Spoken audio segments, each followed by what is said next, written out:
I'd need 2 cups of wine in the morning or I can't function, or whatever they say. 2 cups of wine? I don't know. I'm not a drinker. Right, I was going to say, that's somewhere you find like an alcoholic's house. Yeah. Casual alcoholic. Like, yeah. Don't wake me up until I've had my wine or whatever. Yeah. Not the coffee. Mm-hmm. Yep. That's exactly. The coffee's too cliched, so they got to go like one step more into the cliche angle of it with the wine. Yeah, it's 5 p.m. at 5 a.m. somewhere else. It's wine o'clock somewhere. Yeah. Mm-hmm. They got the apron with like the wine glass on it and everything. I'd be concerned. Yeah. They always cause a ruckus at PTA meetings. Yep. And everyone goes, "Yep, that's Sally." That's good Sally. old Sally. That's Sally being Sally. Mm-hmm. And everyone knows that she's drunk. No one wants to approach her about it. Sally Fetterman's at it again. Yeah. Man. She wanted to host movie night the other night. We're not going there. I can only imagine that is either the nicest, cleanest house or the dirtiest. Yeah. Mm-hmm. Well, I imagine it's clean because she's probably really into like the pyramid scheme beauty product stuff. No. Yeah. I was thinking she has to protect her image. Oh, that too. Yeah, if she lives in a really, Swayze lifestyle, like she's got to protect that image. People come over, it's going to be the whitest, cleanest house ever, but you're going to see like 3 wine bottles. Yeah. Like kind of hidden, Like the only thing that's in her fridge is like brie cheese and like kangaroo wine or whatever. Shark coochie stuff. Yeah. Finger foods. Yeah. That's how she's got to keep her figure, dude. Anyway, I can intro. All right. I've got 4 kids, so I can identify Gen Z's habits pretty accurately. They don't have the same emotional connection to watching things in a theater. There are questions about how you translate it as a musical, talking about the upcoming live-action Hercules film. Audiences today have been trained by TikTok, right? What is their expectation of what that musical looks like and feels like? That can be a lot of fun and help us push the boundaries a little bit on how you execute a modern musical. What director said this? Baz Luhrmann. No. I will give you a hint. Okay. Spielberg. It is a director that is usually tied in with another director. So, a duo director. Okay. Coen's. Nope. Simon Pegg. No. It is Joe Russo of the Russo brothers. Oh, God. And that was an interview they gave talking about... The Gray Man. Might as well be, right? Their upcoming live-action Hercules movie for Disney that they're producing. So they're not directing it. Guy Ritchie's directing it, who directed the live-action Aladdin movie. Which, I mean, that's really something to look forward to, We don't right? need any more live-action shit. Live-action Disney shit, for sure, we don't need any more of. Yeah. Like, the stories are already there, but why, like, bring it back? But we've talked about that so many times. But I just wanted to get your thoughts on, like, his comments on a possible TikTok-inspired Hercules live-action musical. It would be a mess. Mm-hmm. It'd be about 90 vignettes. I don't know. It sounds more of like he's starting to understand the attention span and what the younger generation relates to and how he might be able to get it onto a film.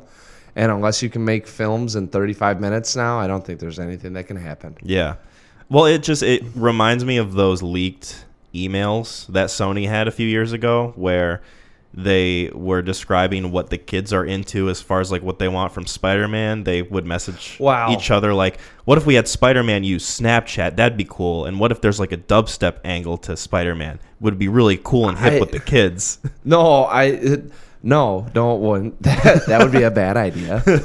What do you mean? It'd be epic and cool. No, I don't think he was saying like incorporating TikTok into it. I think he was more like in line of saying, how can we use the format that TikTok has to keep the younger people involved, or keep their attention going with what we're showing on the screen. I mean, you throw live action Hercules out there and you make it like a Disney film from the 90s, you're going to lose every kid within the first 30 minutes. Yeah. So I think he's saying like, I know how these kids operate. It's a little, I don't want to say pompous or It's a little hello there, fellow kids. Wait, I was about to say, it sounds like a guy that has no idea of what's going on, but being like, I know exactly what's going on because I have 4 kids. You know, right? You know, I know how to I know how to raise anyone because I have a son of my own. Just get, you know, and it's like, no, it's you've got the one. Yeah, that's it. You know your kid, but you don't know all the kids in the whole American world populace that's like what they're saying. Into culturally. I'm very curious I'm really curious as to like what they do. I'm gonna laugh if I'm sitting here going like they're trying to use the format, and then like we go there and it's Hercules on TikTok. Yeah, he's just fucking doing the whip and nay or whatever, like fucking flossing on fucking the Hades or whatever. You remember? Remember when What Are Those was really popular? Yeah. And then they incorporated it into Black Panther? Yeah. Remember that? That was the most groan-worthy part of the whole movie, was that line. Yeah. Well, and then they did it in Avengers Infinity War 2, which was really, bizarre to me. Yeah. When Spider-Man, when they send out the guy and they blow it up, he goes, the kid seen more movies than you, and he shoots the thing in the spaceship, and the guy gets sucked out, one. And then Spider-Man gets saved with his, you know, while he's pulling Doctor Strange, who in space I thought would have gotten I don't know. But what I'm saying is it'd be funny if there was like, 40 scenes using TikTok, the most popular TikTok video. Yeah. You know, whatever. I have no idea. I'm old man Mac here. Yeah, maybe it's just us being of an older yolk, millennial and Gen Xer, talking about what Zoomers might or might not want in movies. But there's 4 generations that have all spawned within the last, like they're within 4 years of each other, I feel like, just because of technology. Mm-hmm. I am the oldest one of that 4, so I get lumped into being young. But I am also the most outdated of the young group. So I am like a dying machine. You're like you're technically like an older millennial. That's what, but you know what I'm saying? Like, yeah. Like in one of the Terminator films, he comes back and it's like, oh, you're the oldest Terminator, like prototype or whatever it is. You know, like we're already 4 generations up, and this new one's gonna kill you. And then, you know, by whatever happens, because it's a movie, he ends up not dying. Yeah. That's me. I'm like, I'm that old version, and they're like, we've already got the newer part of you right here. Yeah. And it's like people trying to like talk to me about stuff. I'm like, I'm just, I missed it, man. I was a year off. I continue to say that. Yeah. The only reason that I think that this quote is kind of funny is because, one, it's Joe Russo, who the Russo brothers, other than Avengers, haven't had a good track record. And 2, the Hercules movie is going to be directed by Guy Ritchie, who did that god-awful fucking Aladdin I feel bad remake. for Guy Ritchie. He used to be on it with Lock, Stock. He had Revolver. He's an acclaimed stylized Snatch. Director. Like Yes. he has a name that's Rock and big in roll. Hollywood. And then they had him do the Aladdin movie, and it's like you couldn't even recognize that like any of his style was in it. Like you might as well have just gotten some random homeless bastard from the street. Wow. Yeah. Yeah. No, I feel kind Who of has a theater background, I guess. You know what happened? It was probably like they doubled up his salary from what he was making with those movies, and he had to do less work. So yeah, he's like, all right, I'm just going to mail it in. Mm-hmm. The directors for the Disney remakes are not important in terms of like them making I don't movies. even know how much they have over the say on what's like out there.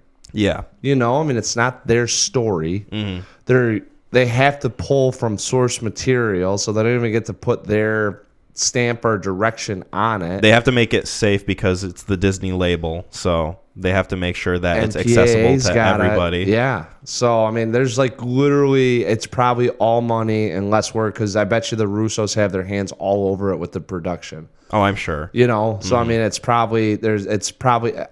it's a good partnership, maybe it kind of comes out all right.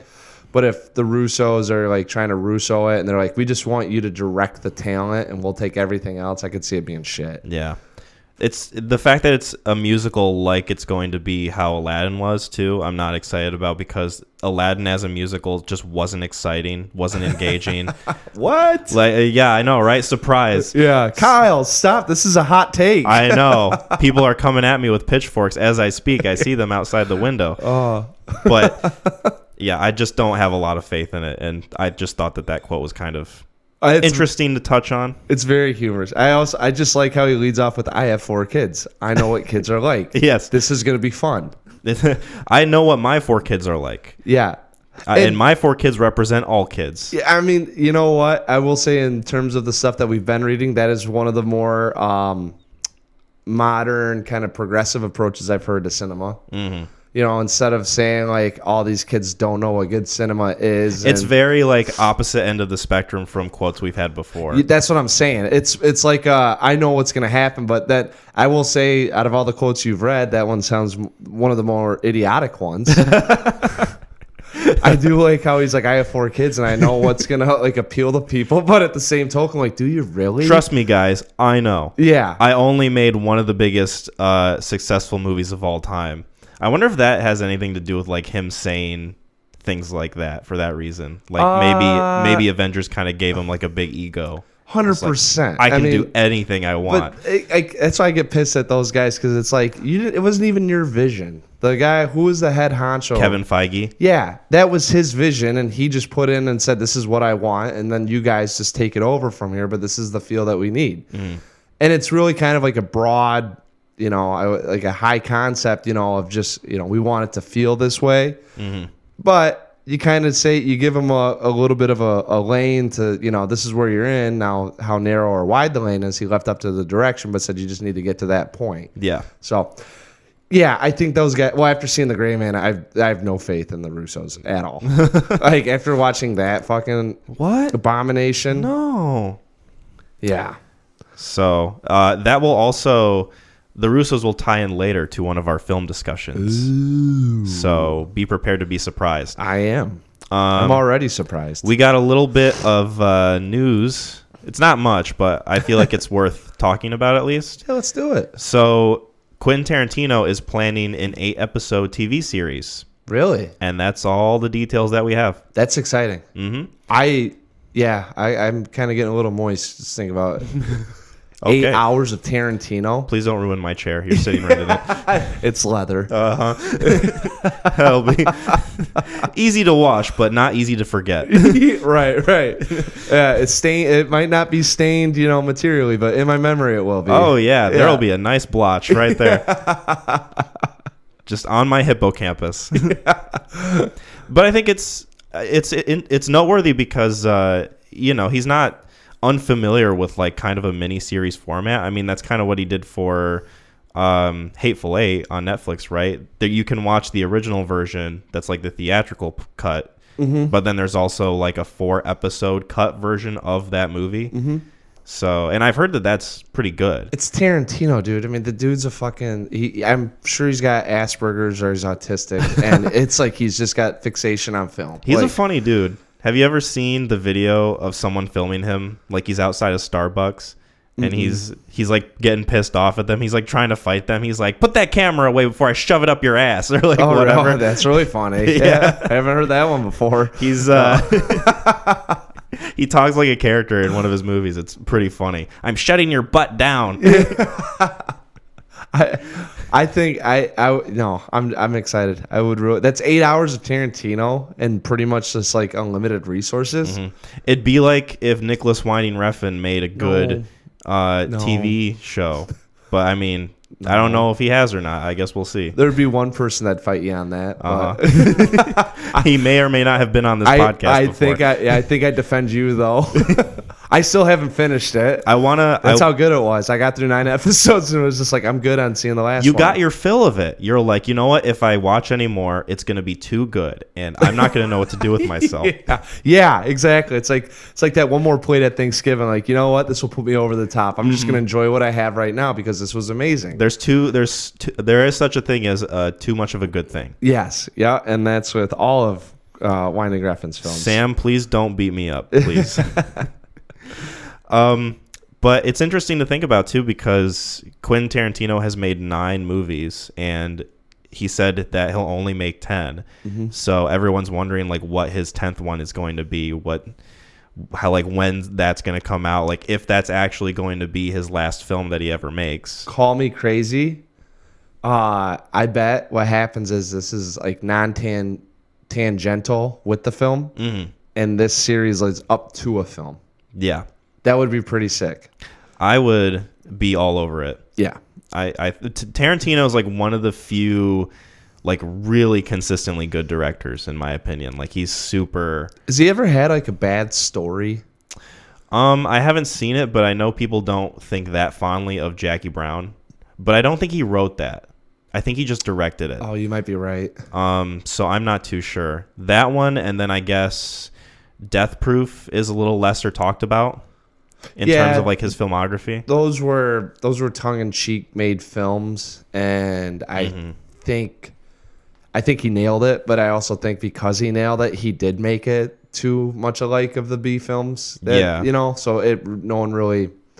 Well, that was like a kind of a collaborative thing with Robert Rodriguez, right? Yep. Because he's good buddies with him. They both wanted to make it. Rodriguez, I think, kind of was in that. Rodriguez did make those films, or at least that's kind of what he grew up on. So I think they both had like some nostalgia for it, and they both were like, hey, we've got the chance to do this. Let's do it. And I think that I think they both got it right. I just don't think that it was receptive because no one cares about a B film. Like you don't, unless you're ready to go in there and laugh. But if you don't know what to expect, they knew you. If you watch it, like everyone, they said it. It was supposed to be like a side A, side B of like when you used to go to the drive-in. You'd catch the double flick. Yeah, and that's how they made it. Was like they both had 90 minutes, so they made it like 3.5 hours. So it's like you had Grindhouse, Death Proof, and Grindhouse, right? And I think they stand alone, but I want to say like in the theaters that they were shot together and they did like a side A, side B. But some of the jokes that are in Death Proof, like the editing, like there would be choppy editing or like reel would skip, So like you'd have a lot of the jokes at like seeing it at a really shitty cinema. Yeah, that like would happen at the time, but he just put it in the film. Yeah. So there was some nods to that, but that's the stuff I'm saying. Like people, like if you're just the average moviegoer and that happens, it's not funny to you. You're just like, yeah, you're like, what the fuck? What's wrong with this movie? Or you just see it, or you just watch and you go, oh, that was odd, and you just keep watching it. When like people of the time would probably be like, oh my god, that happened all the time during these films. Yeah, like. Nice, So I think that's what happened. They did a lot of stuff that, like Once Upon a Time in Hollywood. A lot of I can't think of the word. Nods to that, of the time. Yeah, like an homage. Yeah, exactly. So I think but it related a lot more, and there was more romanticism involved with the film. So it carried on to us. We could watch and really feel the passion that probably a young Tarantino had, of the time. Yeah. As opposed to having to have been in the time. Mm-hmm. You sure get a sense of that B kind of slasher sort of movie with, was it From Dusk Till Dawn or something that Tarantino wrote with Robert Rodriguez directing? Yep. Yeah. I watched that like kind of semi-recently for the first time. Really? Yeah, that was an experience. One. It was fun. It's got a tone that I don't think movies could really match today. You know what that one reminds me of is kind of Barbarian. A little bit. Of the flip. Kind of like tongue-in-cheek, like acknowledging how like cheesy it is. And Yep. It's very aware of it. It's a little... Now, that would be the second half of Barbarian, but also the flip that happens in both... The tone kind of changes, after at the end of the first act or halfway through the second act. Yeah, because the movie not giving anything away, but it starts out like very Tarantino-esque. Yeah, it's like you almost think that he directed the movie. There's a kidnapping going on, I want to say, and there's like two hitmen. They have to get somewhere. It has kind of like that, Reservoir Dogs, Pulp Fiction feel to it. Yeah, very much so. Right, and then they transition into like a Robert Rodriguez. Tarantino plays a fucking weirdo. Yeah, it's bizarre. Probably in defeat. Yeah. Oh, most certainly in defeat. There's no question about it. He wrote a scene in the movie where Salma Hayek pours alcohol down her foot and he drinks off of it. Yeah, he's got to maybe not bashful about it. Either that or maybe he's like, there's so many people out there with, like a foot fetish, that will just draw him into like seeing the film just to see that. He's like, I got to represent my people. Yeah. I think he's like, if I have to say, he's like unashamed And he's like, I'll have it in there. Yeah. Yeah, that would not surprise me. Speaking of surprises. Yeah. We, I guess, had some surprises while we were watching All Quiet on the Western Front. All right. Let's do it. So we watched this film. It's a newer film, came out on Netflix. Let me look up some information about this. Yeah. See if you can pronounce everyone's name right. Okay. So this is a epic anti-war film, according to Wikipedia. It came out 2022 on Netflix. It stars Felix Kammerer, Albrecht Schunk, Daniel Brohl, and Sebastian Hulk. So not the worst pronunciations I think I've ever made on this show. Sound good to me. Directed by Edward Berger, screenplay by Ian Stockel, Leslie Patterson, and Edward Berger, and is about World War I and the perspective of the German side during that conflict, and basically follows this group of young men who volunteer and enlist in the war. And the movie begins, and they're very jubilant. They're very much looking forward to the glory of war and like the patriotism and the sense of duty that they have when they go into it. Comrades and being with each other, defending the nation. Yes, they have a lot of pride for where they come from and what they're fighting for.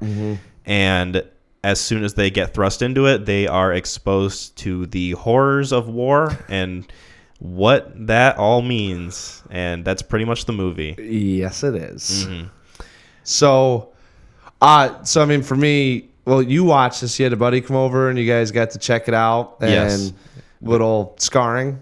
Yeah, so I was telling you before we recorded that it was a very strong experience after the movie was done and the credits came up. Very somber, empty feeling. This is definitely a movie that is Not rewatchable. Maybe rewatchable if you want to feel empty inside afterwards. Oh my God, yeah. If your girlfriend leaves you and you just need to relate to someone, put this on. Yeah. If you're experiencing some sort of lethargic, I guess, attitudes towards life in general, then this movie would be a great one to put on. If you really want to feel that. Yeah. Someone that you're like, who else can feel this pain? Go check out Paul. So what's interesting to me is a part of the reason why I was interested in watching this movie is because there's a subreddit called r/videos, and one of the videos they posted that made it on the front page was the horrors of All Quiet on the Western Front. And it got a lot of upvotes, and it made me think, oh, this movie has been getting some traction. It must be worth checking out. Like it always pops up on Netflix every time I bring it up. Yep. So I want to talk about it, and I went into it knowing that it was going to be heavier, knowing that it was going to be subject matter that yeah would this weigh ain't on your me a grandma's little bit. funnel cake, I'll tell you that much. No. This ain't Hogan's Heroes. I'm telling you what. This is Hogan has died and is buried in a fucking shallow grave. Yeah. No, this film is one of the heaviest war dramas I think I've seen. Definitely one of the most brutal I've seen in terms of like just the violence and like the whole darkness of it. Yes. Like the absolute hopelessness that it makes you feel. It's insane. Yes. That is, very accurate. And it's weird because I saw someone on Reddit like say, "Oh, this would be like a good companion piece to 1917."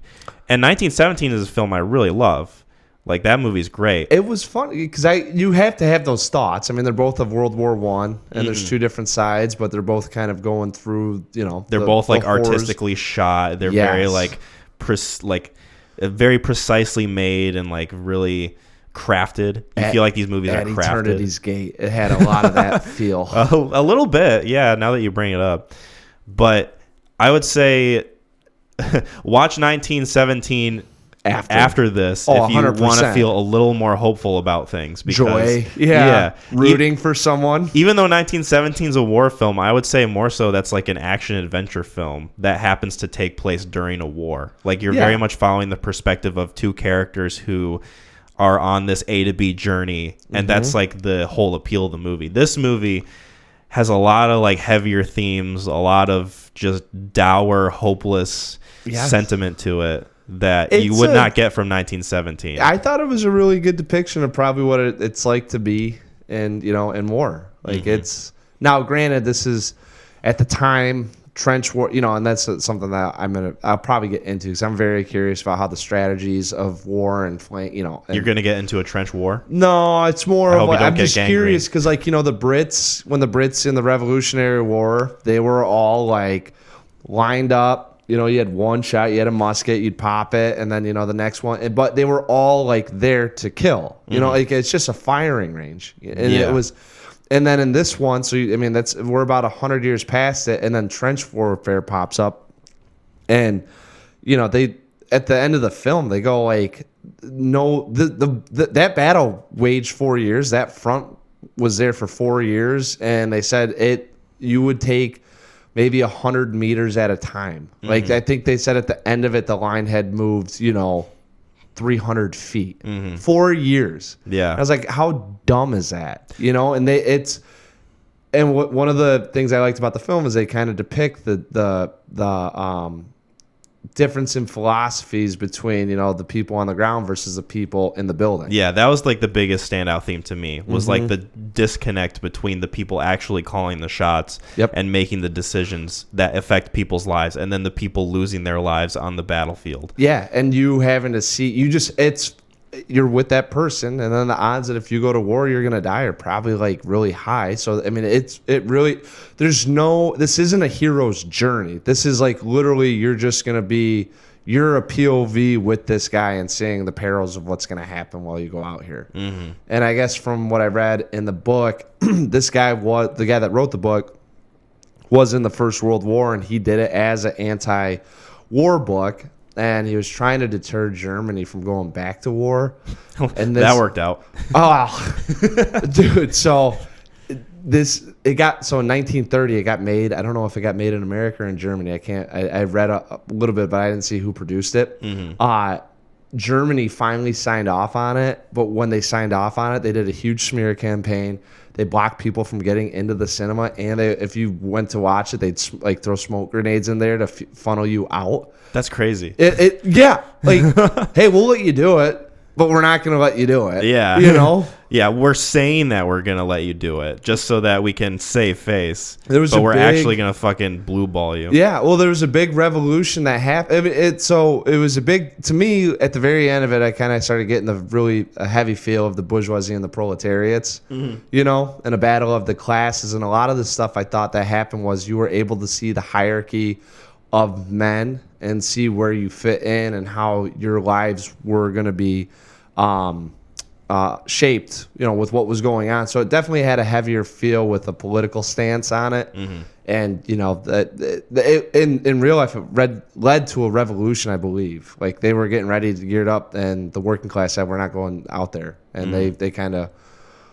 they protested, I guess. So yeah, it got pushed back. Eventually Hitler with his nationalism and all that shit took over in the 40s. But yeah, that was one of the heavier feels that I had from the film. They did such a good job of like displaying the themes of the movie without really like kind of shoving it in your face. Yes, like 100%. You're just observing these people live their lives and just how different and disconnected they are. Like it's not like super. How about in your nose about it? No, one of the funnier things that I saw, they did it a couple times, was Kat and Paul are trying to get some food. They find either egg or they'll find stale bread or whatever, and they just go to town on it, because they're starving. Yeah. And then in one of the scenes when they're working on the armistice, one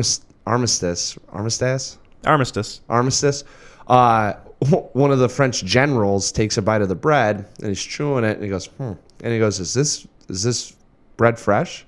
He goes, no, sir, I'm sorry, I think it's a day old. And he's like, yeah, like very disappointed that his food isn't ready to eat. While you got Paul and Kat and all these people that are fucking like they'll take over a trench and then they raid the food, and they're looking around and they're dunking like the stale ass bread and fucking like polluted water, just trying to get any source of, like there was a lot of that going on. They do some really nice shots in the train of like Daniel Bruhl getting like comfortable, yeah, and like throwing on like a nice little you know, you got like an overshirt on or whatever, the like a robe or something. Yeah, with his slippers, and he grabs a pen, and it's crazy. It was just crazy that they could show that, and like you say, a way that was creatively done. They did a good job too of displaying how much of that conflict was just sort of impacted by like the egos of fragile men.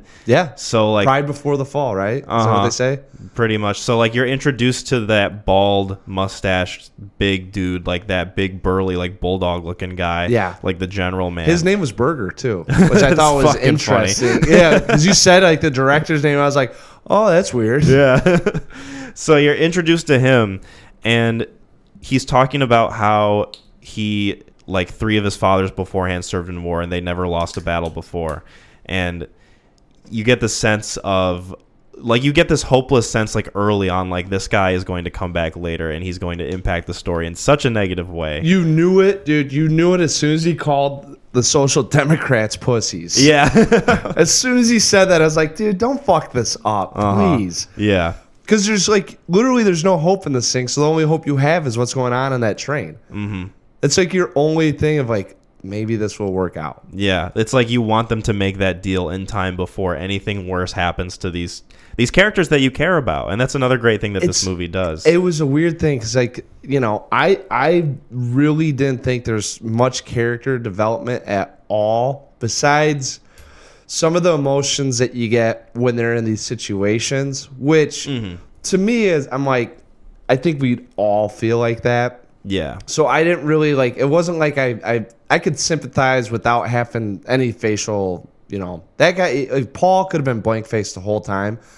I would have been like, man, this is fucking heavy, you know? And that's where, you know, for me, it's kind of interesting is that you still end up caring about what's going on with these guys and pulling for all of them to get out. Yeah. I think a lot of it too, for me anyway, has to do with like the sense of camaraderie that they have. Like 100%. Like they go into the war together. For the most part, they stick together. They don't really like separate until like the group loses their lives. And it reminded me a lot in that sense of Saving Private Ryan, where the main characters in that movie, you get a huge sense of camaraderie between them. They're, you know, they have their conflicts or whatever, but you know, in this movie more so, they're a little more like they start out as friends, so there's already kind of like a pre-established history, at least between a few of the characters. In Saving Private Ryan, they're all meeting during the war, and they kind of form that group, and they're like, all right, we're in this together, you know. But it's similar along those lines, and that helps me with like connecting with the characters. I think with everyone, I think that's how they do it. Like, I really think that the sense, it's not what Paul's going through or Crop or Cap or, you know, what Yarden. It's the team kind of falling apart and these guys caring for one another and trying to, because it's not winning, it's surviving. Yeah. You know, so this isn't like we're going to take down the French. It's like, let's just make it back home so I can go back to my shoes. You know, like very, you know, of the time, like people, you know, people living normal lives, just trying to get back to a normal life. Paul goes through like so much trauma in this movie. I don't even want to know how much PTSD he would. I don't know if there's like you're a level 10 PTSD guy, but like if he makes it out, you know, I would have been like fucked. Yeah. There's no way he could live a normal life. Well, and that's what I'm wondering too with the ending is like do you think it was maybe more of like a bittersweet ending in a way where he doesn't have to suffer and go back home and like live with all the things that he's experienced anymore? I honestly feel like when it ended, my take was that we're not following. There's no protagonist. I mean, there's a little bit of a protagonist with Paul, right? But Prochogantas. But I think it was just like you said, the brutality and the horrors of war, and this is the honest truth: is that most of the time you don't get out, you know, and that it's just another life, another casualty, and you know the powers of men that are trying to gain an inch of ground, and you get to see, you know, the casualties, and there's a weird, you know, in Collateral, Tom Cruise is talking about he sees one guy dead and he goes, millions, you know, there's tens of thousands in Rwanda that get killed and you don't even bat an eye. There's that sense of we don't get the scope of what's going on, and a lot of the time that's why human interest pieces are kind of captivating. because a lot of the time we don't know what's going on in the front lines of nurses during COVID, but then you interview one and you hear about the story, and that's what this kind of felt like to me a little bit. And I think that the ending had to go that way just because that's the honest to God truth of war is, you go in there, your chances are you're not going to make it out. It's just, the whole sentiment I gathered from it is just like everything is unfair. Like nothing is fair in these situations, and it never works out how it should. I think it was more of a realistic approach, though. I mean, fair or unfair, but I think it was just kind of like, I think it was a coin toss. I mean, honestly, he falls down in that thing. That guy doesn't shoot him, and they both walk out, and it goes off. I don't know if I probably feel a little bit better. But right. And when to me it didn't need to have that storybook ending.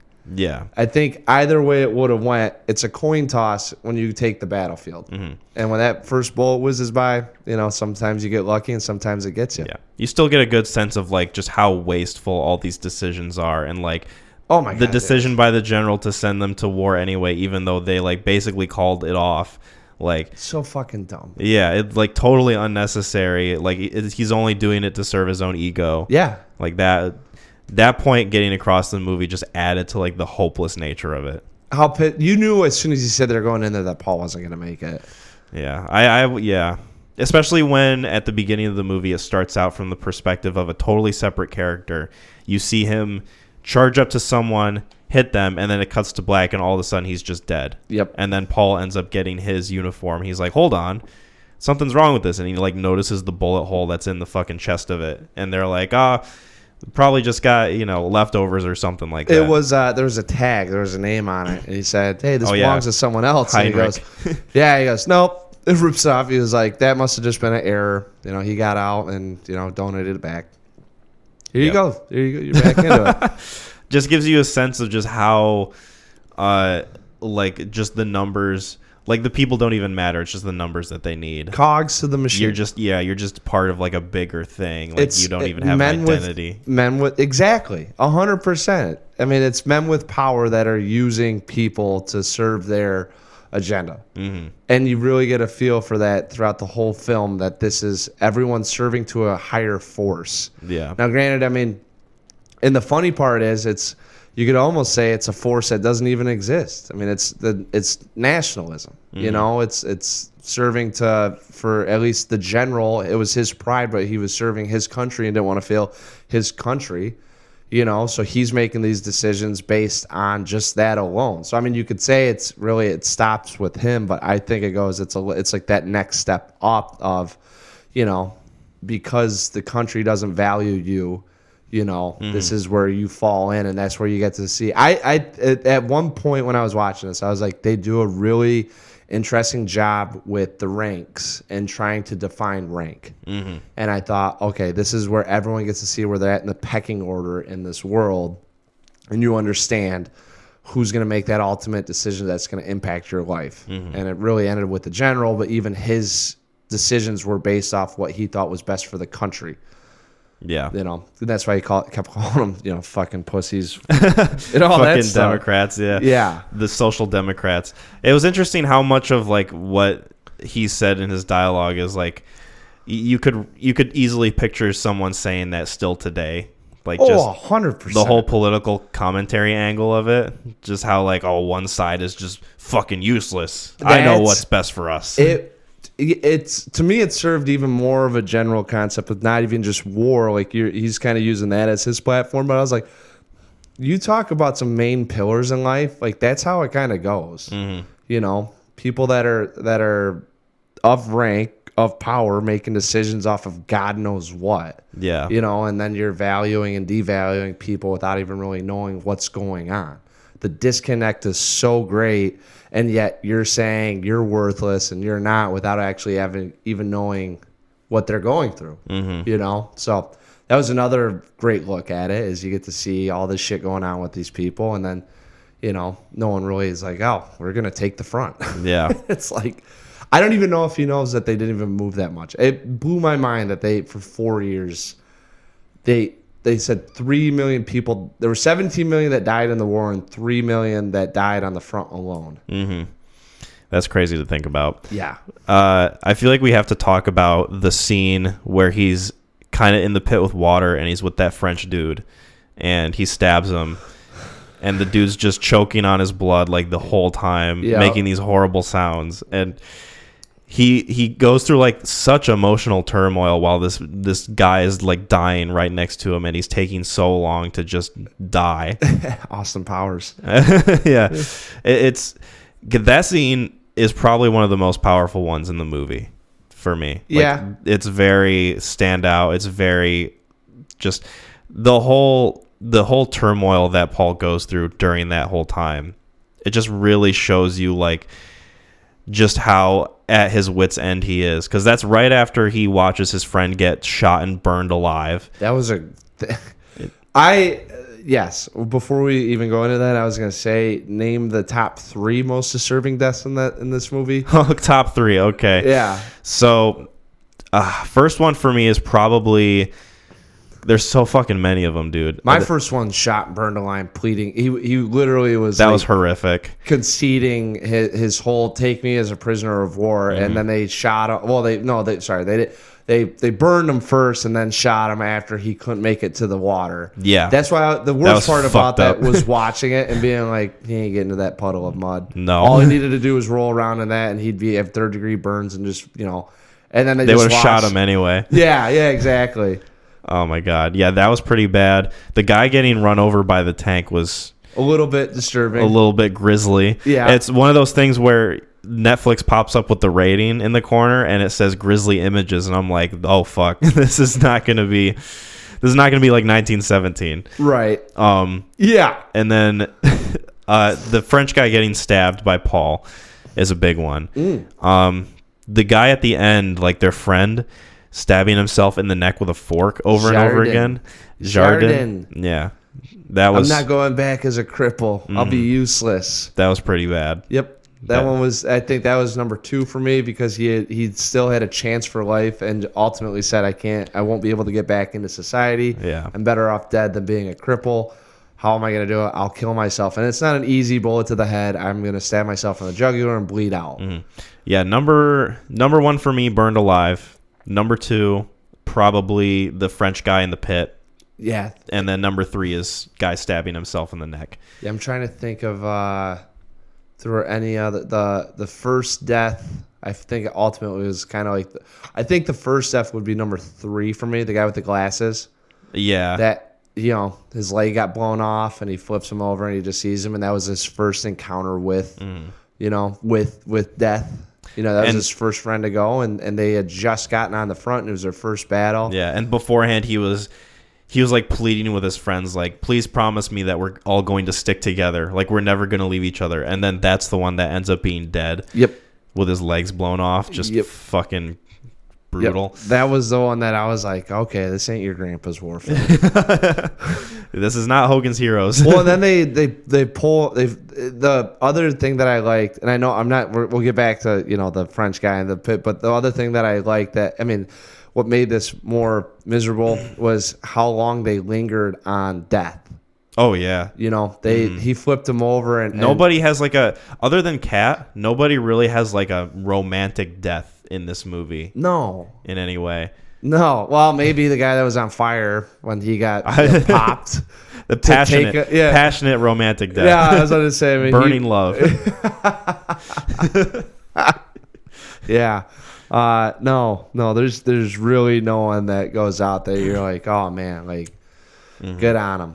Yeah. No, nothing feels noble. Nothing feels like it's heroic, which kind of differentiates it a lot from Saving Private Ryan, is that like what they're doing is noble, and that what they're doing has a lot of like, I don't want to say patriotism, but just kind of hope behind it. No, there's a YouTube video I saw that Saving Private Ryan is a huge propaganda film. Yeah, I wouldn't be surprised. You could argue that it's also like an anti-war film in a way, with like how it displays a lot of like the grisly violence in it, but at the same time, there is a case to be made, I think, where you could argue that it is promoting like U.S. patriotism. I'm telling you, I can send you the YouTube clip. You check this out. I'd be curious to watch that. Yeah, I'll send it to you because it's very interesting. I still like Saving Private Ryan. I didn't watch it though, and I was like, gotta go kill some Nazis. But I definitely I watched it and I was like, I could see how this gets put up and more people feel more patriotic and want to join the army. Yeah.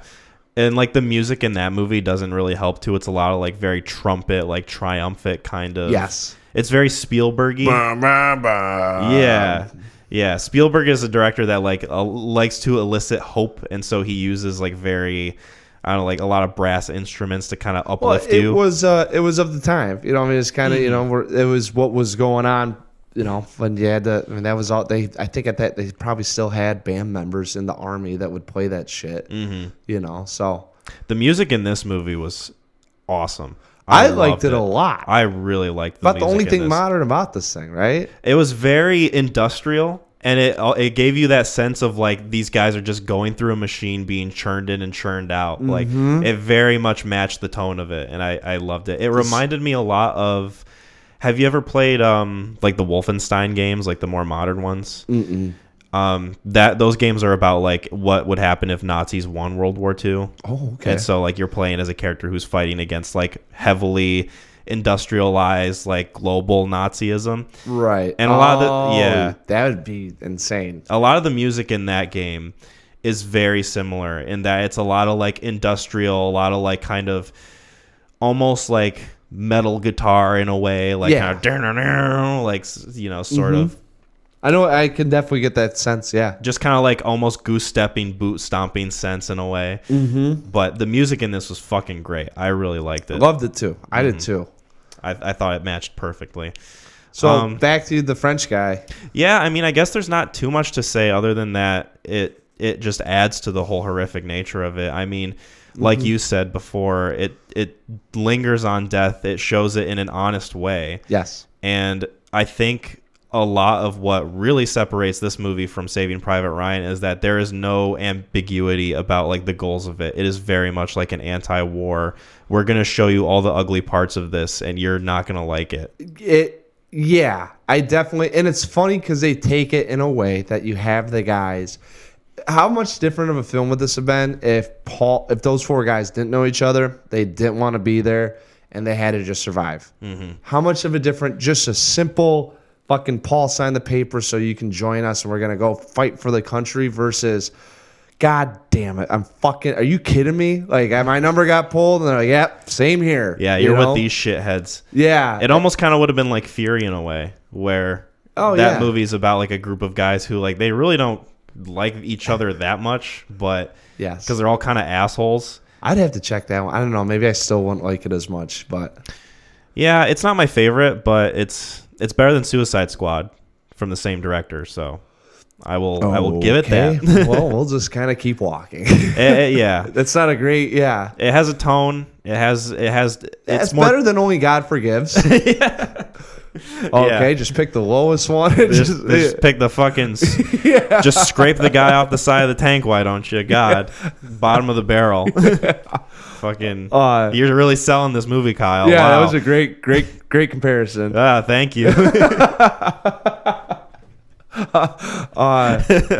Yeah. Future recommendation, maybe, perhaps. Ooh. I've seen it. I've seen bits and pieces of it. Yeah, I've seen bits and pieces of it. I wanted to climb out of my skin. Oh, jeez. Yeah. No, so I think the French guy, I thought it when the scene was happening, you kind of knew what was going on with it. And it didn't add or subtract anything for me just because with everything else, I'll say this. So in Saving Private Ryan, there's a lot of like death scenes, but the one that sticks out the most is the most intimate one with the fighting for the knife and, pretty much you're at your lowest level of living, trying to be, that cell that doesn't get eaten by another cell. Your instincts are kicking in, and you're basically like an animal that's trying to get his way out of a trap. Exactly. I mean, it's a lion versus a lion for territory, and it's like if I don't win, it's killing me. So that one always stuck out. With this film, all the death scenes like stick out. It doesn't matter what. I mean, they walk into they're like, hey, we got to go find the 60 regiment that got sent into this place. And they show up and there's like 50 or 60 dead people. And then Cat just goes, fucking idiots. They took their mask off too soon. Yep. And they all just die. Yep. And it's like, oh, that's disturbing. Yeah. It's fucked up. How much there at the end of the film with him in the mud, I was like, I thought that was going to be how he went out. And I've always said there's always like there's a couple kills at any time that you watch or when people die of the sheer amount of the small amount of hope that you need to get out of the situation that never arrives. If I want to win $1 million, a lot of fucking hope that's got to go into it, right? If I sprain my ankle and need to walk 6 meters to get to food, or if I fall down, I'll fall asleep and die. Like, very small amount of hope that goes into it. You're right there. Like, it's just one more. And that's the ones that are more infuriating because you're so fucking close. I know. And oh God, there was that. Like, that's what I'm saying. That scene with if they had left their masks on for 5 more minutes, which for no reason whatsoever, you had to take it off. And I thought he was going to die in the mud pit, but if he just goes 5 more seconds and can't get his little mouth out there just to get a little bit of air, he dies. And I thought, for me, it's like that French, the guy in the pool of water, there was a lot of the emotional turmoil, and you get to see how he kind of transitions his mind from like, all right, this is a sense of duty to we're all just guys here trying to do the same thing and live. Yep.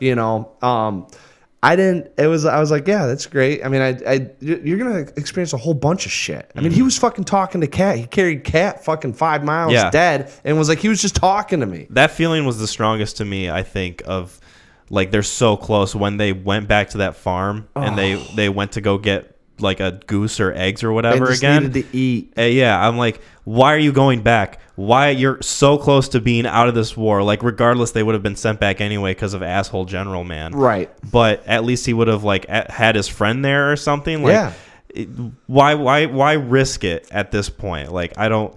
That part like kind of frustrated me a little too much. The whole movie, there's a lot of frustrating shit. Right, but a lot of it is like, oh, we're victims of circumstance. We have no control of this. Like, we're like out of our league. Like, people are making decisions for us that affect our lives. When they go back to that farm, it's like, why are you doing this? Why don't you just stay back? It is. I do agree with that, but at the same token, too, I mean, it's survival. I mean, it's basically a means to an end, and by whatever means necessary. So, like, I agree with you on that too. And as soon as I go back and Cat's like, no, it's your turn, Paul. I was like, oh, here goes Paul. Like, he's gonna get killed. It's inevitable. I mean, what we're watching is people are getting picked away. It's kind of almost like a Final Destination movie. Like, you're like, all right, they're gonna die. I just don't know where it's coming from. Thank God it wasn't, a fucking tree farm truck that just drops all the trees. Yeah. But yeah, that whole scene to me, I like what it stood for too. Like, I like the whole sentiment of it, and the death that Cat has, which is like honestly like one of the best deaths that you can get in the movie. He just is shot and just slowly dies, but he doesn't seem like he's in that much pain. He's just kind of sleepy. Yeah. If I had to pick any death in that movie to take, that would be 100%. Yeah, I think so too. Or Paul's. I mean, Paul. I mean, for all measures, not awful. Yeah. Well, it's like one of the very, very few moments of like a sense of honor that you get in the movie where he saves that kid that he sees and he kind of like shadows a little bit. He did the same thing Cat did. I mean, it was just another. You felt if that war had gone on and that he didn't die, he would turn into Cat. Yeah. And he also recognized that kid is probably someone who, like he was when he first started out, very like naive and kind of doesn't know how to put his helmet on, like doesn't know how to put his gas mask on. Yep. Like very much out of his element, doesn't belong there. And he maybe feels that sense of like, if I save this kid and get him through this, he might still have a life after this is over. A weird sense of protecting things that maybe compassion that wasn't derived from the war itself. Cat had a bug that he kept in a crate. Paul takes a kid on at the end that he tries to save. Cat takes Paul in. Yeah. The one guy that gets burned alive took a poster with him And the guy with the panties. Yeah, the guy with the panties. All these things that these guys were taking out to maybe gain a sense of identity. I don't really know where the compassion came from, and I didn't exactly get what it was representing, but there was a lot of protecting things that maybe minuscule meant the world to them. Yeah, like like you said, it kind of gives them a sense of identity. It reminds the audience that these aren't just guys who you can throw into a machine and like churn them through like this whole war process and just give them a number and that's who they are. Like, these are individuals, these are people. They have their own thoughts and their own feelings and their own viewpoints on things. Yes, their own personalities. So I like the fact that they included those little things so much, because it just reminds you that, these are human beings. Yeah, these are individuals. I guess it didn't really need to go further past that, which kind of makes sense, because that's what the director did with the whole film. He pretty much said the film's going to take over, and we're going to hang on to a lot of these events and situations and themes of what's going on, and we're not going to really explain it or get into too much detail or hit you over the head with it. It's just you're living in this time with these people, and you're going to see it, and you can kind of come to your own conclusions on what you want. I don't know if there might be people that watch it that agree with the general. I don't know. I hope I don't fucking meet them. Hope not. Stay away from me. God. Yeah. How about that? You got the 11th. Someone's watching the movie in the theater and they're like, fucking, hell yeah, go back. Yeah. They're just like, go get them. Yeah. Fuck them Frenchies, am I right? What they ever do? Dude, on the 11th, in the 11th month, on the 11th day, in the 11th hour, we will raise the flag. And he's like, you've got fucking 1 hour. Go get them sons of bitches. They're still out there, damn it. Yeah. I think that was probably the only, like, unrealistic thing in the film that I did not agree with. And they built up that guy to do that, but I was still like... I could see that. And, it's like one of those... I was like, there's no fucking way. But... with how it still made sense as the way he did it.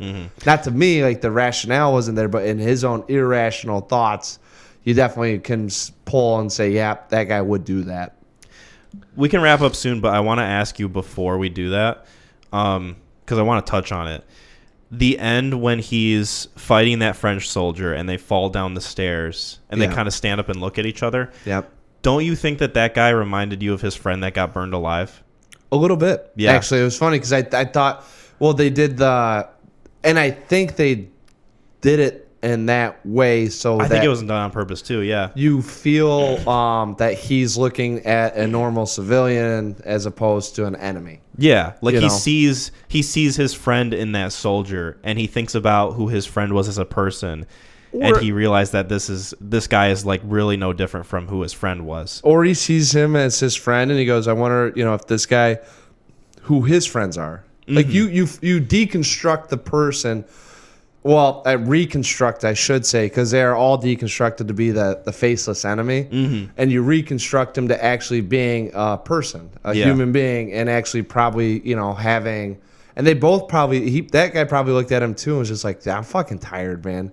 I just want this to be done. I was really hoping that he dropped the gun and then they both just sit down and just stare at each other and wait till the horn went off. Right. I was fucking hope, man. Guy with the bayonet. Oh, yeah, just real quick. Yep. Click and drive. Yeah. It's not going to hurt. Not going to hurt. Yeah. Oh, God, that scene. Yeah. Fucking...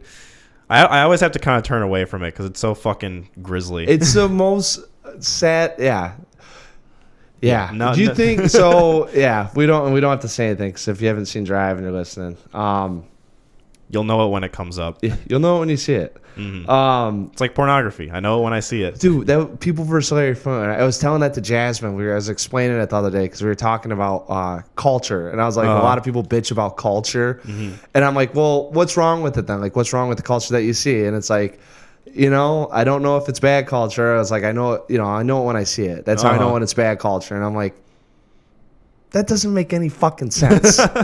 Like, don't give me that shit. Bad culture. Yeah. Well, we were talking about that, but then I said, I know it when I see it. And I was like, that's such a cop-out answer. Like, like define pornography. I know it when I see it. It's like, really? That's the best that we got. Yeah. It's off of your interpretation of what's going on. Mm-hmm. You know? Maybe some conservative people. Trust me, guys. I know. Yeah. I'm not going to go into detail, but I know. There was a famous senator that said it, right? Like, when they were getting... I think it was a judge. That's what I thought. And they were ruling it on... when it was like porn was getting into like a commercial industry. It was something. It was some famous trial, but I'm not going to look it up right now. We're not a legal podcast. Yeah. We're not a crime podcast. Yeah. This ain't your grandma's iced tea podcast, okay? No. Get with the fucking program. This isn't your dad's Hogan's Heroes. This is All Quiet on the Western Front. I'm glad that you thought the same thing though, because I brought it up to my friend who I was watching it with. Yeah. And he was like, I don't know. I didn't have, so I should say like that. It was a brief thought because they show that, and then they go and show the photo. Yeah, the poster. And so when I was like, oh, I wonder if he sees crop. Mm-hmm. You know, it's kind of like one of those things where I was like, and I didn't, a lot of the stuff like I'm saying, because it's very, you're a human, you have an identity, you know, you're very creative. I don't deconstruct people to the fact that I'm looking, you know, I'm like, oh, that's just average white guy sitting there, you know? Yeah. However it goes. I mean, you could look at me and think that. That's fine. You can, yeah. I would understand. Me of my identity. Yeah. You know? So, I mean, I'm very basic. So, I mean, like, you know what I'm saying? Like, it's not, so when you pull it into a film like this, it's a very heavy concept that we just don't see day to day, which is it was a great thing about this film. Yes, absolutely. We can wrap this up. What would you rate it? So I got to tell you, and I'll try to be quick about it. I threw it on Friday night, fell asleep twice. Okay. Okay. Literally fell asleep when they find the kids, woke back up to Jardin stabbing himself in the neck several times. Jesus Christ. Yeah, that was a great thing. What a scene to wake up to. And then I wake up to the very, very ending of Paul sitting there with his eyes closed, and I was like, I don't think he made it. You know, and I was like, something tells me. Yeah, I was like, this doesn't feel great, but it was like, it literally was like that. You know how they hang on to Paul for like 5-10 seconds and then they go? Yeah. I caught the last 3 seconds of it. So it was a quick, like, maybe he's just napping. Maybe it's all over and he's like, he's just tired. Resting, you know? Yeah. So next day, go to the gym, threw it on for an hour from when I left off. Left the gym still at 34 minutes, watched the other 34 minutes today. So I chunked this thing out, which I don't typically do with films, but I actually think it's helped me a lot more digesting this. It helped me with Stalker. I had to chunk Stalker in this 2 different watches. I'm telling you, you were exactly what I was thinking. I was like, man, this isn't it with a heavy subject matter that you have to do a lot. And I shouldn't say a lot of thinking, but there's a lot of themes going on, and you have to digest what's going on and interpret it in your own way. I think it actually helps out to do it that way. So I'm going to say right now, I think I'm actually going to give this. I put it down on IMDb as 8 out of 10, but I think I'm going to give this a 9 out of 10. I thought it was very stylistically well done. A lot of the themes that we're talking about resonate with you in terms of the message that it was sending. Very strong. And there's going to be 2 people. One, you can watch it in kind of the way we did and take it in as a story, like an anti-war film, and seeing the brutality of war and just accepting that you're going to be in this world with this guy for all of a year. Or you could say, I want this to be like Saving Private Ryan.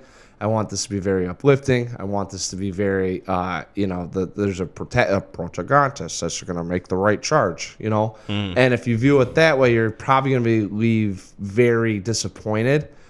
And I was the latter of the 2 the first time I watched it versus the second time and third time kind of digesting it and taking in some of the themes of the film, being like, holy shit, like this is just a really heavy, realistic look at what it means to be, you know, as these guys. So I think I'm going to go 9 out of 10. Yeah, this is a 9 out of 10 for me as well. Nice. How about that? Easy 9 for me. What's funny too is I almost thought that you'd go lower. Really? Just because, well, when I was first watching it, it was with the screenwriting, and I thought the direction was very stylistically done. The music was great, but I was like, there wasn't a whole lot of character development, I thought.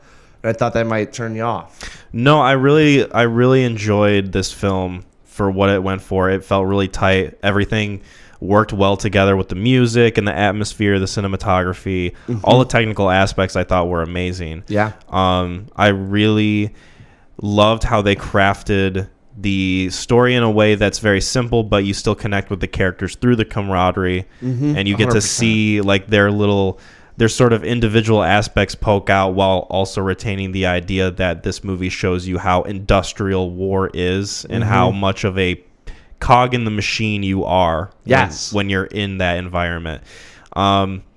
Really the only criticism I have is the fact that they went back to the farm after they were so fucking close to being done. Like, why would you fucking do that? That's not even like that's just you a personal vendetta. That was you had hope that they were gonna get out, and they stripped that of you at that point. Well, that's when you lost it. Well, to me, it's kind of like every other scene feels like they're being forced into something. They're being forced into these situations that they cannot get out of, and they have to deal with, and they have to face the ugly reality of it. Right. That scene, it more so felt like they're in control of going to the farm. They made the decision themselves to put themselves in that danger, and they face the consequences of it. Well, think about it this way. How have you not like thought about the possible outcome of this? Well, think about it this way. Let's say, and this would be a slight on the direction, but let's say they were 2 days without food. They had another 2-day walk.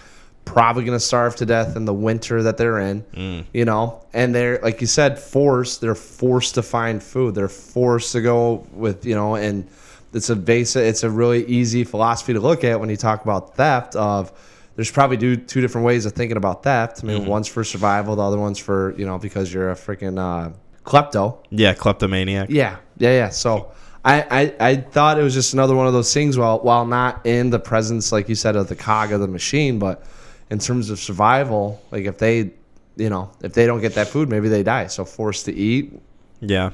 You know? And maybe I'll watch it again in like a few years, and maybe no, you don't have to. Maybe 9 out of 10's pretty good. Maybe I'll get like a stronger sense of like them actually really struggling for food and like needing to survive. And you don't ever get that sense in this film. I will say that because of of the industrialism and the cog, you feel like they're just, as you said, another component of the machine. Those things don't wear out. When they do, it's ultimately because they were grinded out or they're overused, right? But I mean, anytime that they ate in this thing or they were doing something, obviously they acted as you could tell that they're starving, but you never had that sense because their energy levels are never like, I mean, they literally ran from that farm for probably a mile. Yeah. And I'm like, all right, if they really, and that's what I'm saying, I don't know, because I was watching that, I was like, there's no fucking way if they're that hungry. Very minor criticism. Easy 9. Might get bumped up eventually if I watch it again. Who knows? But I can't see myself lowering the score. No, I'm actually probably going to go on IMDb and raise it up 1. I mean, just from talking about it and thinking about it, it's really well done. I wouldn't be shocked if this thing wins something at the Academies. A buddy of ours, BJ, he's the one that asked about the guy being the GOAT or the GOAT. He's a Giants fan, so he kind of started talking a little shit yesterday, me and Sam. Worst people to talk shit to in football is probably me and Sam. Oh, yeah. We're like the two, you know. I would never dare. We're like two dogs barking. It's like, hey, shut the fuck up. Yeah. Hey, shut up. God damn it, shut that dog up. You know? Yeah. Just don't stop. Oh, it's the Parker boys. Yep, they're back at it. So he called us out yesterday. He said something. Well, Sam did a little bit of like I'm going to take the Giants. So he kind of was joking around about it. And I was like, fuck that. I go, Lions are winning. Lions on the over. Fucking, Lions going to kick that ass and they cover. Like, let's fucking go. And Sam goes, yeah, fuck that. So me and him just like, literally, I think there's about 8 to 10 like lines of dialogue that were exchanged. And then, he was like, all right, I'm not hopping into this with them, So, so it's looking good for the Lions. Yeah. I need to go to a football game with you guys sometime. Oh, yeah. I want to fucking hear the trash talk that comes from the Parker brothers. I don't know if there'll ever be, because, the way it works out with Sam, like as long as, they're doing well, I don't know if there'd ever be a time that we'd be able to check. It'd have to be like some, like February, like January going to a Lions game or something like that. Yeah. We're not really big on the trash. We'll trash talk you if you're a fan of another team, kind of, and it won't be like It's more so of like a knowledge base just because we know football. A lot of people you talk to are like, hey, they don't run the ball. It's like, oh yeah, you fucking want to run gap scheme, huh? Against too high? That seems really smart. What do you think about all that? How you fit in the box, huh? Fucking guard pulling? What are you gonna do? Backside linebacker, cutback run through, huh? You blitzing them? It's like, hey guy, I just want to watch some football. It's like, yeah, me too, asshole. And I'm wondering how they're gonna stop the goddamn run. I don't want to hear about it. I'm scared. Oh my, yeah, that's what we get into. It's just, when funny. someone knows a little bit more about something, it's like, all right, I'm backing out of that talk. That's you and Sam. Football. When it comes down to that, we will talk shit with the best of them, and then if eventually it turns into something where it's turning into personal, I'll just like, all right, I'm gonna turn on a fucking. Hey, what do you think about bringing 5 running a 3 deep, 3 under, huh? How you running that? Who's the high safety, middle of the field? What are you doing? You running the seam routes, man to man on the outside, or are you bailing them into thirds? What are you doing? Yeah, that's what I fucking thought.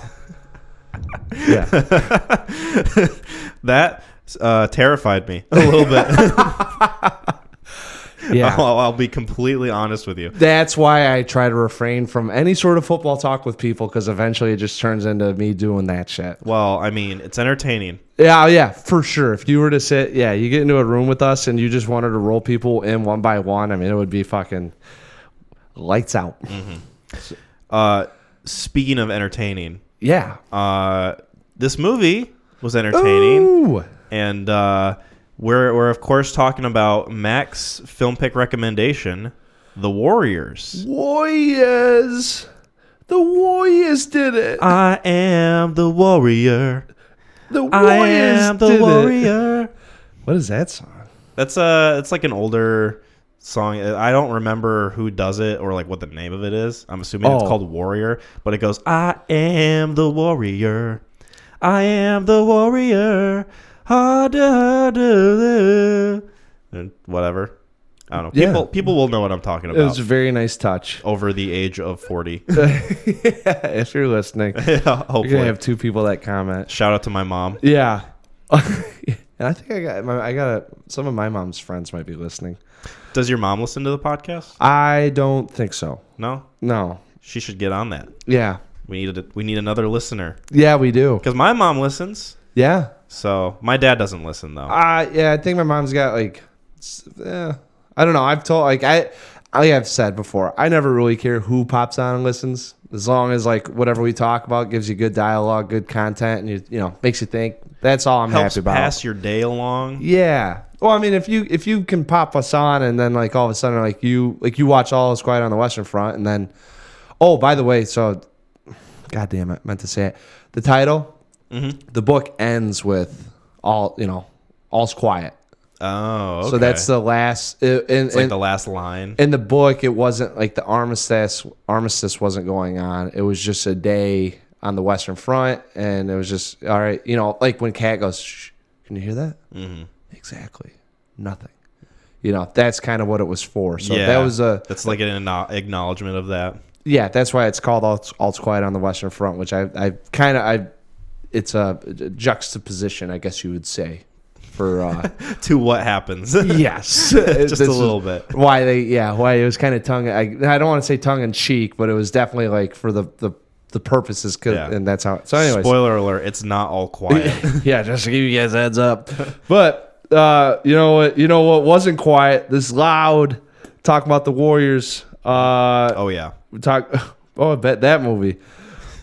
Back at it, huh? So you tackle this one since I got one. So All Quiet. The Warriors. 1979's Warriors, directed by Walter Hill, written by Sol Uric and David Shaber. Sol Uric also are. So I guess they give you a writing credit if they adapt the book. Okay. So I don't know if he helped with the screenplay or not, but it says based on the adaptation. Street gang known as the Warriors must fight their way from the Bronx to their home turf on Coney Island, where they're falsely accused of assassinating a respected gang leader. So a lot of no-name guys in this.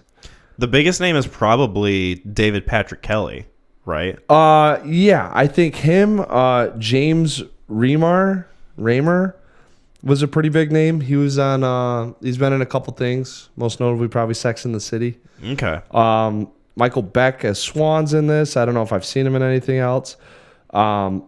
There was one. It's funny too. There's one other guy. The guy that and I don't remember his name.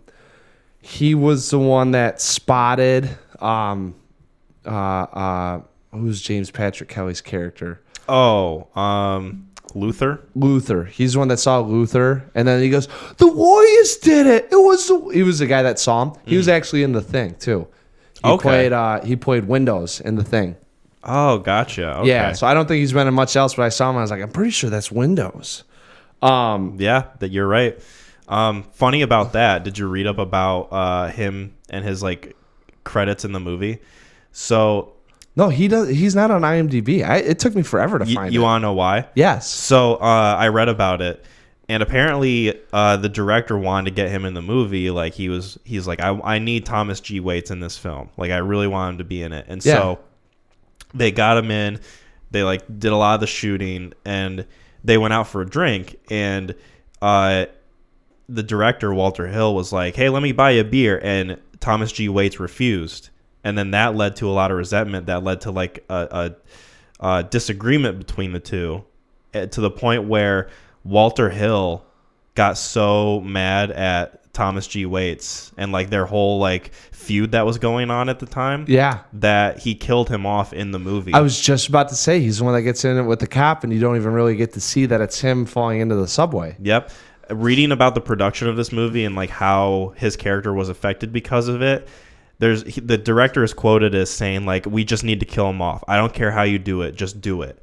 And so they shot that scene with like a stunt double. Yeah. Like getting thrown in front of the train or whatever, like that whole thing. Yeah. And that's why he's uncredited in the movie, is because he didn't like the fact that they did that to him, and so he's like, I don't want my name attached to this movie anymore. Are you serious? Mm-hmm. 100%. Dude, that is so so like I go to look him up. I'm like, why? I go, he's got speaking lines. He's like a main character in the movie. He's like second in command to the guy who like gets the leadership after their leader dies.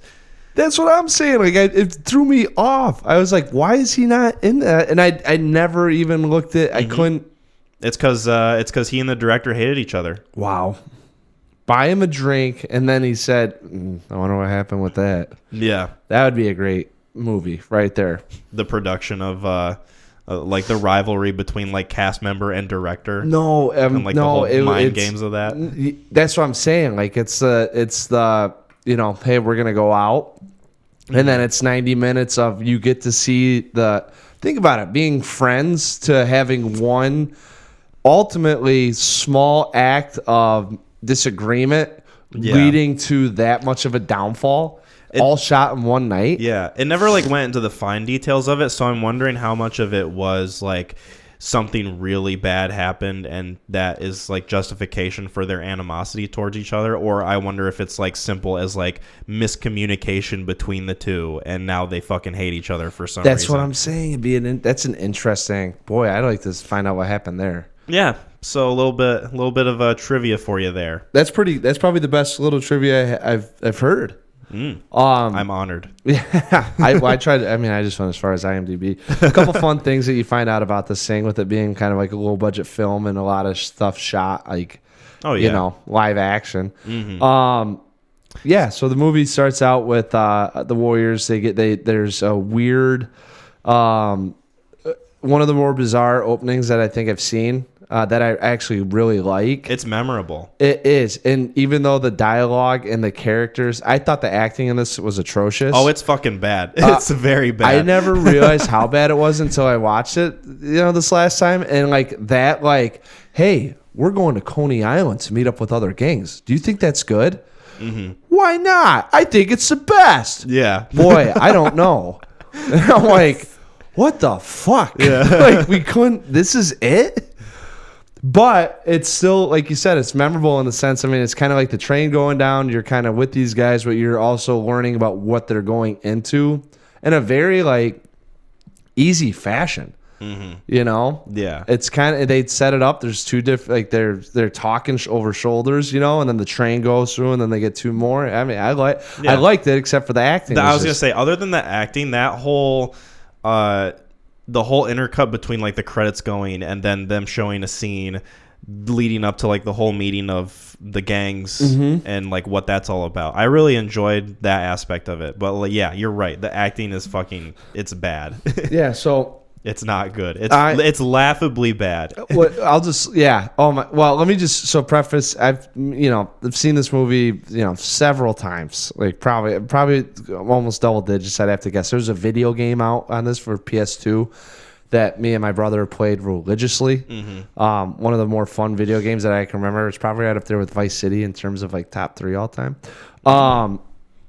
And I haven't seen it in a while, so this is very nostalgic for me. So a lot of I might be a little biased with my comments, but like after watching it, that was one that stood out. Yeah. I had not realized that and how stale the dialogue is. Oh yeah, like those two aspects of it were so apparent this time around. So before we go with the bad, maybe we go with the good. I really liked how kind of tongue-in-cheek it was in terms of like the different types of gangs. Yeah. And like their struggle getting home and how kind of goofy it was, but at the same time it felt a little stylized. Yeah. Like I really liked the baseball gang. Chasing Furies. After them. Yeah, the baseball Furies. Yeah. I really like that. The fact that they painted their faces all different colors. They wore their fucking baseball outfits with these bats. I really enjoyed that. I like the fact that they had a gang that was just in overalls and striped long sleeve shirts. They looked like fucking farm boys. Yeah. One of them had roller skates on. I think they were called the Punks or something. Probably. That they had a fight in the bathroom with. I really like the whole diversity of like some of the gangs. Some of them were like a little more unique than others. Like you literally just have the fucking orphans that are in like olive colored t-shirts and jeans. What meeting? The orphans don't know about the meeting. What could you say even happened? Yeah. When that popped up, I thought of your whole conversation that we had last episode. Oh, about like if you lost to that's now it makes sense, right? Like that's how the Lions are. Like you don't feel orphans definitely don't feel good about winning it. Yeah. And like you feel worse for the team that lost to the orphans. Like if some gang came by and was like, they got us. Like who did? It's like the orphans. Like Jesus Christ. Michael Beck throws a Molotov cocktail at them, explodes the car next to them. They all fucking fall over, even though they're like, what, 20 feet away from it? It was the dumbest. I've never gotten that scene ever. Even when I watched it the first time, like, why don't you throw it at them? I thought he was going to throw it at the group and like burn a few of them. But yeah, no, or behind it at the wall. They just explode a car kind of next to them a little bit. The car did blow up. So there is kind of a reason for the fall. But yeah, I guess maybe not all of them. Maybe like the first like 3. Well, they're the orphans, man. It's just kind of their lot in life. That's their whole designation. Is just fucking pathetic. Oh my god. So yes. Yeah. They even lose the one girl that they have. Oh my god! Here comes trouble. I love that. That is, you know what that is? Trouble. Oh yeah. Well, that was from the guy. I wish. Well, I can't find it out now. I have to go. It's not credited. Oh, yeah. He lists them on Wikipedia. Thankfully. Does he? What's his name? Fox. Fox. Yeah, because that's what Fox goes. Oh, you know what that is? Trouble. Yeah. Before they fucking piss off the director. Yeah. So I really liked that aspect of it. Some of the fight scenes were surprisingly engaging. Like I thought it was all gonna be like kind of cheesy, like swinging swords, like and stuff flailingly, like without purpose, like kind of in Big Trouble in Little China sort of thing. Okay. Sorry, not to. We don't need to take much. shots here. Jeez. Not that I'm trying to discredit that movie, but to me, this movie felt like it. Like despite like the cheesy sound design and like the that whole thing with the punching. Yeah. I don't know. It was kind of engaging. I liked the whole choreo. It felt like it had choreography to it. It definitely not wasted movements and nothing that you really were like, all right, that's not believable. I think a lot of the time with the fighting and the action that was going on was pretty. I mean, for of the time, realistic. It's certainly heightened. Like I would not say that it's like. Oh, you see a video on Reddit of like 2 guys fighting at a bar. It's, right. It's pretty like contained. They're not like breaking a whole ton of shit. Like this bathroom fight scene, they break like almost everything, but it's still it's still engaging. It's still cohesive. You can still tell what's happening. Like it's not fucking like shaky cam bullshit like you get in like a lot of modern action. Right. Action I mean, movies. they're like still shots, and there's they get a couple swings and maybe a little bit of we need to have this fight right here, and a lot of stunts, just people getting thrown into fucking mirrors and bathroom stall doors. Mercy, the chick on the subway, she broke her wrist. So, oh, really? Oh, yeah. So there's a point where the director said she just can't be shot in any of these scenes now. We have to kind of lose her. And at the end, when she has the jacket over her, it's to hide the cast. Oh, wow. I didn't know that. Yep. I think Vermin or Fox or Remembrance, someone, oh, no. So Vermin, when he was fighting, a stunt double broke 3 of the guy's ribs. Oh, wow. Yeah, it's funny because I guess 37 years later, the guy had to confront him on it. Oh, wow. They said they did a reunion. Yeah. So that would have been in 2006 or 2016. Yeah, the guy finally, hey, asshole. Remember me? Yeah. Remember me, part of the orphans? No. Yeah, exactly. That's funny.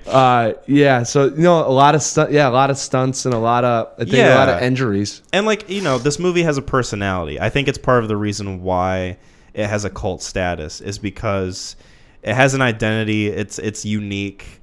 It might not necessarily be like, it's not high art or anything. It's not like fucking. No. It's not like you're watching The Lighthouse or something like that. Well, it's definitely, like we've talked about before of the time, it's definitely gritty. Yeah. And it's very urban. It reminds me a lot of like the way that 70s films were shot, where they started taking, in terms of like the progressive, maybe not progressive, but the movement in the cinema in which we saw new ideas out of the tin can type of movies. Mm-hmm. It's when we actually got into the streets. This has that definitely like a Scorsese feel to it. Kind of like a Gangs of New York type thing a little bit. I wouldn't say Gangs of New York. I'm thinking more of like, I don't know. I'm trying like Taxi Driver. I'm trying to think of what Scorsese's directed. Yeah. Like that, I could see the style with being like in the streets, being in, technically on set, but being on location. Mm-hmm. I don't. And they filmed like all of it in New York, like parts of Brooklyn and Buffalo, and like all this stuff. They actually hired a real gang to defend the crew trucks. Yeah, they had real gangs as a part of the gang meeting scene. Yeah, if I remember reading that correctly. So what I found interesting was I didn't know it was based on a book, and then you find out the guy who wrote the book, he was a social worker. And he was really pissed off with how the West Side Story represented gangs and the romanticism of it. Mm-hmm. So he wanted to show, which is still kind of funny to me because it's like I'm like, even if I was to show gang life, I was like, I'd probably go darker than what this was. I was gonna say they have a literal baseball gang. Yeah, and guys on rollerblades. And who at the time, who knows? It might have been 4. And not everyone's Hell's Angels. Right. So when you're dealing with... Not everyone's the Bloods and the Crips. Right. When you're dealing with like 15 and 19-year-old kids trying to form stuff, I could definitely see like, a little bit of goofiness. Well, hey, we like the Yankees. No one's going to fuck with us if we carry a bat. Now, do those guys go and paint their faces? Probably not. But they're probably repping some sort of like, pinstripe. So... but that's what the guy wrote the book for, was to combat it. And then a lot of the reviews that came out with this, which...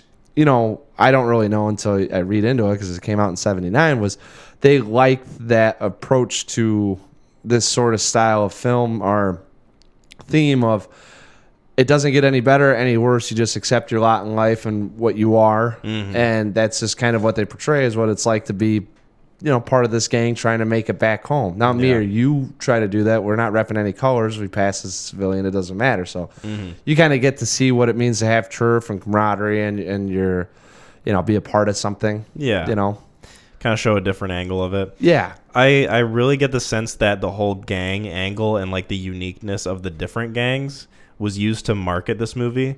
So before I watched the film itself, I accidentally watched just the trailer. Accidentally? Well, I pulled it up on Paramount Plus, and I read 1:57, and I'm like, okay, this movie is almost 2 hours. And so I played it, and turns out it's 1:57 seconds. Got it. Of a trailer. Right. But I watched the whole trailer anyway, and it's like this, like kind of cheesy voiceover of like, the baseball furies, the punks, the rollers, the warriors, and it like kind of shows like all the different gangs and like what they're all about and what they look like. Yep.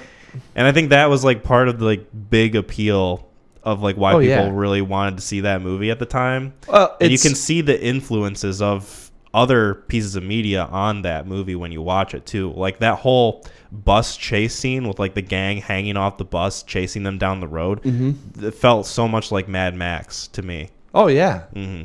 Fury Road or normal Mad Max? I'm thinking the older one. Okay, that's what I was wondering. I was like, who's influencing Fury Road didn't exist yet. Well, I was saying who's influencing. I don't remember a chasing like that in Mad Max. So I mean, I just guess kind of like the whole aesthetic of, you know, these guys are just dressed up in just a whole bunch of different shit. They've got like these haphazardly put together weapons. Right. It almost feels a little apocalyptic in a sense. Yes, I'd agree with that 100%. Mm-hmm. Yeah. So you get that. You get a lot of very like, even though a lot of John Carpenter's popular movies came out after, I still feel like a lot of the music felt very John Carpenter-y. There was a time, and I don't know how long it lasted, that I want to say maybe once you got to the 80s, they were like, let's start pulling licenses and put them in there instead of coming up with our own shit. But I want to say from like probably from 72 to like 84, I bet you everyone wanted to do their own score. Oh, yeah. And it was like, it doesn't. Yeah. Well, you got, dude, go watch Midnight Run if you ever get a chance. Okay. Well, it's something I won't recommend, but you want to hear a really bad score. Okay. And like things that don't tie into the tone at all. Oh, wow. Yes. It's a good movie too. It's just literally the music takes you out of it. Dude, I was watching Catching Fire yesterday because I've been going through the Hunger Games movies. Why did you look at me like I just kicked your dog? Why are you... Mac, please come back to me. I got some time off and I thought I'd treat myself to watching Hunger Games. Yeah, I can watch any movie I want, and I was like, you know what? I'm going to catch up with the third installment. Well, listen, we were talking about dystopian movies the other episode. Jesus, it doesn't mean you go and watch them. I got curious. Oh, my God. Curiosity is driving my decision-making. I'm like a fucking cat, dude. Yeah, I guess so. But oh, my God. Anyway, my point that I was going to bring up was that the movie has a certain tone, obviously, like young adult dystopic, like pissed off at your parents, futuristic kind of thing. But the music in that movie it does not really match what's going on at all. Like that's the point I was making, is that the music almost reminded me of Harry Potter a little too much, even though it's like not the tone of Harry Potter at all. The only similarity is that it's young adult, and that's it. Like it's kind of funny when you get like, you have these films that there's so many people that are participating in, and then they can fuck up something I'd say music's kind of a big deal in swaying emotions. Oh, and yeah. Telling you kind of how you want to feel. It's something that not a lot of people think about in terms of a movie. Mm-hmm. Like when they think of how they feel about it, or like what they thought was good or bad. Right. Like not a whole lot of people talk about how it matches up with like the tone and like the whole cinematography and like all that stuff, how it plays into it. And I don't know. I'm trying to pay attention to it more because I know it's something that even I sometimes don't think about that much. Honestly, I think it kind of, the way it goes is if you have a good score, it impacts you in a positive way. If you have a bad one, a lot of people just kind of chalk it off as they don't remember it. Exactly.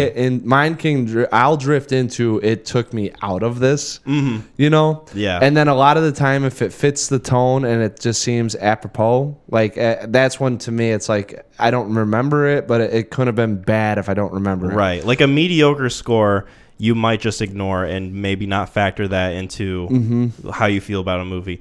A musical score that doesn't match in tone at all, like Catching Fire, you're definitely going to pay attention to that shit. Yeah, that's what I'm saying. There's some I can't, right off the top of my head, I couldn't go into it, but I definitely know that I've heard things before. I'm like, yeah, that doesn't, There's the opposite case with the Star Wars prequels.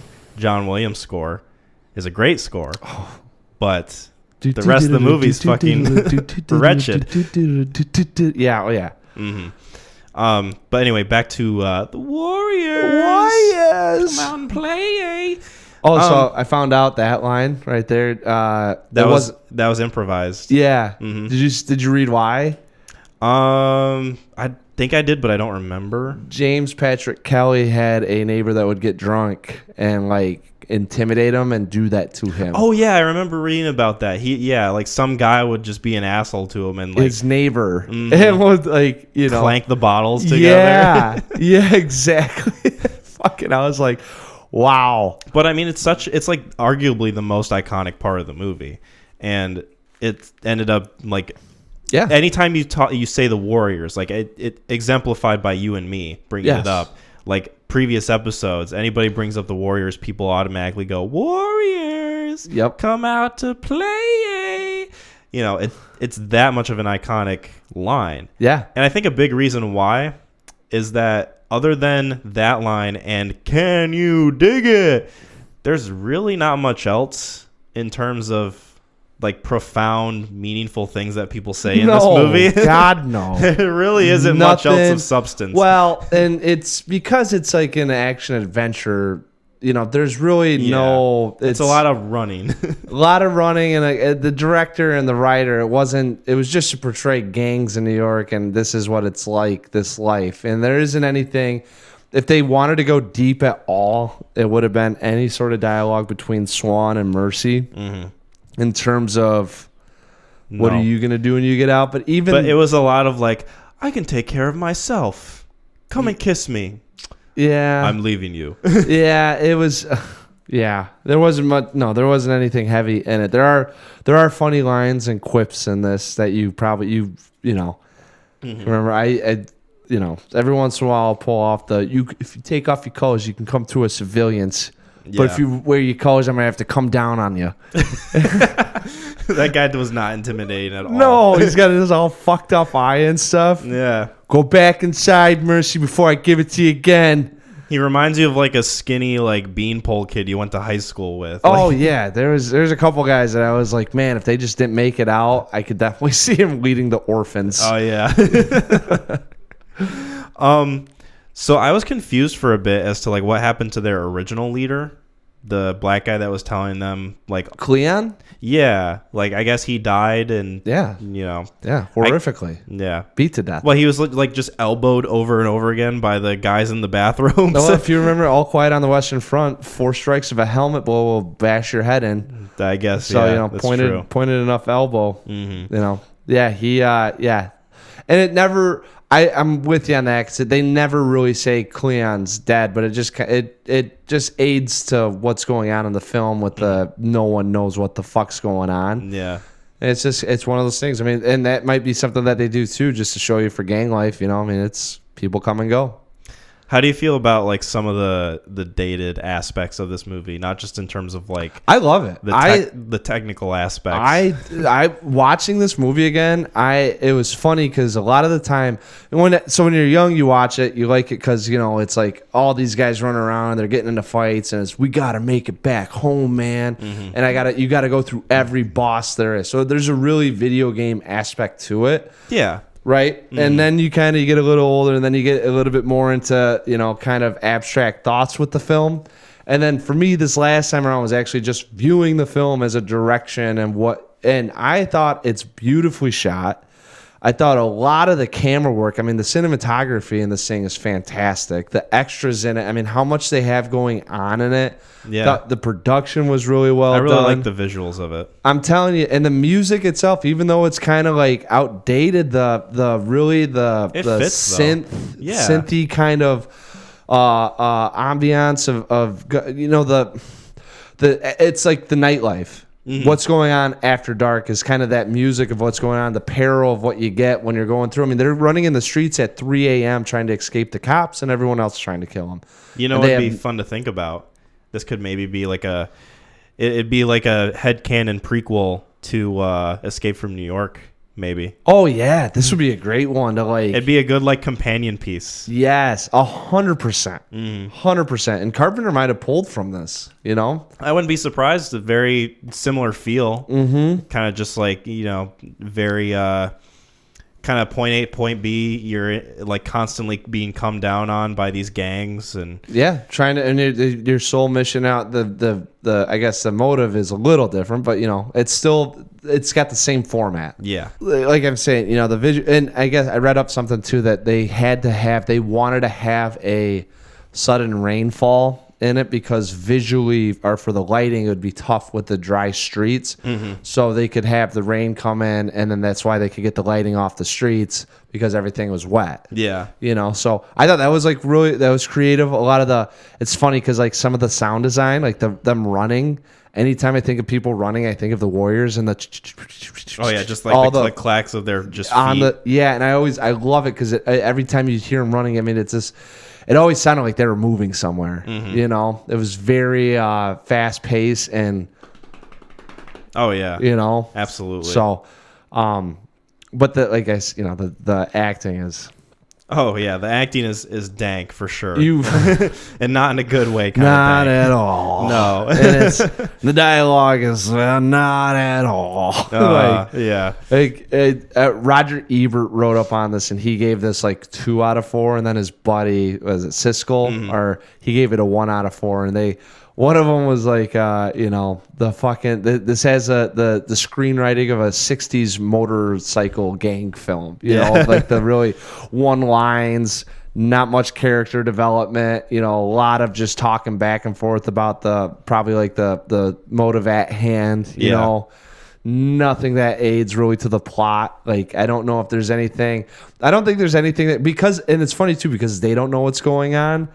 There's nothing to aid to the plot because we all know what happened, but they don't. So anything that they talk about is really just like, how do we get back? And they just know they have to get to Union Square. Yeah, they're like, oh, I hope the truce is still on or something like that. They keep saying that when we as an audience already know full well that it's not. Like, they're all gonna be attacked and like they're all coming down on them. We see it coming from a mile away. Oh yeah. Yeah. So. There's I guess I was reading about like the whole director intent, and like, because I guess there's a director's cut version of this somewhere. Really? He originally wanted there to be like, with transitions from scene to scene, he wanted there to be like almost like a comic book panel style shot. Glad that didn't happen. Before it like went into it. I was gonna ask you how you would have felt about something like that being included. Not at all. And there was the best transition. This film, you've never seen it pass this either. The transitioning with the radio girl coming on there, fucking phenomenal. Oh yeah, and they get to play nice music. You never see her face; you just see her mouth. And then she comes off, and she's got this little quip, and everyone's listening to what's going on. This is like telling the gangs of hey, this is their next stop, and it's really kind of encapsulates what just happened. And then it's on to the next. Yeah, and it's I love it. I mean, that's the best. I still don't think I've seen anything to say that's like that. So no to the comic book. That would have been fucking god awful. Are you kidding me? There's already enough comical shit in this thing. Yeah. So you remember the quote from earlier in the episode from Joe Russo? Yes. Apparently, the Russo brothers are working on a television show for the Warriors. It was originally going to be on Paramount Plus and Hulu. Okay. But that they changed it over, so now it's going to be on Netflix, I think. Like, that change happened in like 2018 or something. Okay. Before fucking Paramount Plus was a thing. Yeah, I don't know. I wanted to bring that up because it kind of ties into the Russo brothers quote that we had earlier. Oh, God, no. Well, here's the thing. If you give Tarantino this, I would be like salivating. Because Tarantino would be great with. Oh my God, all the backstories of all the gangs. You'd get like so much more pulpy action in it. 100%, and you'd have better character development and like things that actually matter. And like, even if it's not just like finding out about, you'd find out in little ways why Swan acts the way Swan acts, why he's so reserved, you know, like in just like probably like little quips of dialogue. And then he developed some of the other gangs and their backstories and developed their leaders, you know, and you actually get to see more of like what's going on. And some of, even though like they are just street gangs, the politics behind it and how they try to figure out how to get more turf by working with other gangs, you know, and like it wouldn't just be like they make it. There's like 8 episodes of like, all right, we're just gonna have him go from them killing Cyrus back home, but let's do 8 episodes versus each gang, and each episode will be we'll just sum it up, you know, with them taking out the gang leader, and then it'll be on to the next. How do the Warriors get home? Tune in next time. Yeah, and it's like, don't do that, please. No, please. And I guess yeah. Sorry, I didn't mean to cut you off. No, you're good, because that's if we don't let them do it. I guess there was also a possible remake planned. Yeah, I read that too. I didn't go into it. Yeah, I guess it was going to be directed by Tony Scott, but he passed away, obviously. So then the only thing that has come about that since is that Mark Neveldine has showed interest in making it. Good on him. Who's Mark Neveldine? He is usually paired with this other director named Brian Taylor, and they've directed the Crank movies. They did the sequel to Ghost Rider. They did Ghost Rider Spirit of Vengeance. What? No. Okay, done. No, they can't touch this. They will fucking... Crank was all right, but they've directed 3 sequels. So they have 1 original piece and then 3 sequels. They did Jonah Hex also. No, stop. Don't touch my fucking film. Don't touch me, motherfucker. Get out. Is that the room? Yeah. I have a coworker who maybe he's listening. I don't know. Shout out to Matt if you are. Yeah. If like anytime we pass by each other, because I showed him the room, I introduced it to him. Oh no! So now he knows what it is. Great. He actually went home and watched the movie after I told him about it. Yeah. And look at us, we're inspiring people. I know, right? We're doing some good in the world. Well, even if it's fucking stupid. But anytime I pass by him, I'll go, "Oh, hi, Mark. Oh, hi, Denny." Like, yeah. Anytime I see him in the distance, because you can kind of hear each other from across the warehouse. Oh yeah. I'll just go, and he'll just start losing his shit. Don't touch me, motherfucker. That's my favorite one. Oh my god, say. I didn't even know that was. As soon as you said it, he's got such a fucking, you know. Oh yeah, you could tell him from a mile away. Yeah. Everybody betrayed me. I fed up with this world. Johnny, come on out. Everybody's waiting. In a few minutes, bitch. Damn. Oh my god. Speaking of films I'll never ever rewatch again. Don't ever say that. You know what's You know what's funny? I would like to pull all the films that I've been like, I'm never going to watch that again, and just see like the ratings on them. Because like All Quiet on the Western Front, I will probably never rewatch again. I own Schindler's List. I will probably never rewatch that again. Yeah. You know? Mm-hmm. Like unless, you know, it's recommended. I'd like to see my pool of... Because that one's in there, and that's a 1 out of 10 or a 3 out of 10 for me. It might have got a 1 out of 10. I don't know if I even rated it. I mean, yeah, realistically, it's... Yeah. A future topic, possibly. Yes. We will see. All right. Great. What did you think about... I kind of liked the character. He was kind of like the tough guy, like... Ajax? Yeah, like what makes you in charge or whatever, like that guy. The rapey guy? Well, really related to him, huh? Hey, listen. Don't put words in my mouth. He was a compelling character. I liked the dynamic that he brought with the group of warriors. Yes, he felt like one of the only ones that kind of had like a personality, even though it was a shitty personality. Well, I think him and Vermin were the only 2 other guys besides Swan that I was like, and even Swan's probably the 3. If you were to rank like the actual acting in this thing, I think Ajax and Vermin would be like 1 and 2 for me. Part of the Warriors, at least. Yeah, because I feel like David Patrick Kelly does a decent job. He did. I won't strip that. And Cyrus was fun. Mm-hmm. Cyrus was really. I thought Cyrus. if that scene's halfway through it and they have some other shit before it, you might not have people totally involved in this film with how bad the acting is. Right. Yeah. But Cyrus popping up going, "Can you dig it?" You know, within the first, like, you're like, yeah. You know, like, and they okay, have this all movie those has something fucking to offer. extras in there going nuts, you Yeah. know, and then he's got his hands up, and which I thought it was like, hey guys, you're just gonna go nuts for as long as the hands up, and when they come down, quiet down. That's it. That's all you got to do. I really like the use of the extras in the movie. Yes. And like the presence that they gave. At the end, when all those guys show up at the beach and they're just fucking walking up to them. The riffs. The riffs and the Warriors just don't move an inch. Yep. It's like, holy shit. That's a lot of dudes. Oh my God. He's like, you know, Swan's got like a big gulp on it. Like, all right, like, well, fuck it. We'll fight you too. But like, we're not going to get out of this. Yeah. You guys are all right. Yeah, they're thinking to themselves, I hope they know we're innocent. Otherwise, we're all fucking dead. Yeah, exactly. Yeah. So I really like the use of the extras in the movie too. I thought it was good. Did you have anything that what did you think about the climactic fight? The climactic fight between David Patrick Kelly and like the knife throw. Yeah. How'd you like that with Swan? Swan, it leads up to that one moment, right? It was like, wow, okay. And I mean, it's a little bit saved for me with how ridiculous David Patrick Kelly is being when he's screaming in pain. Oh my God.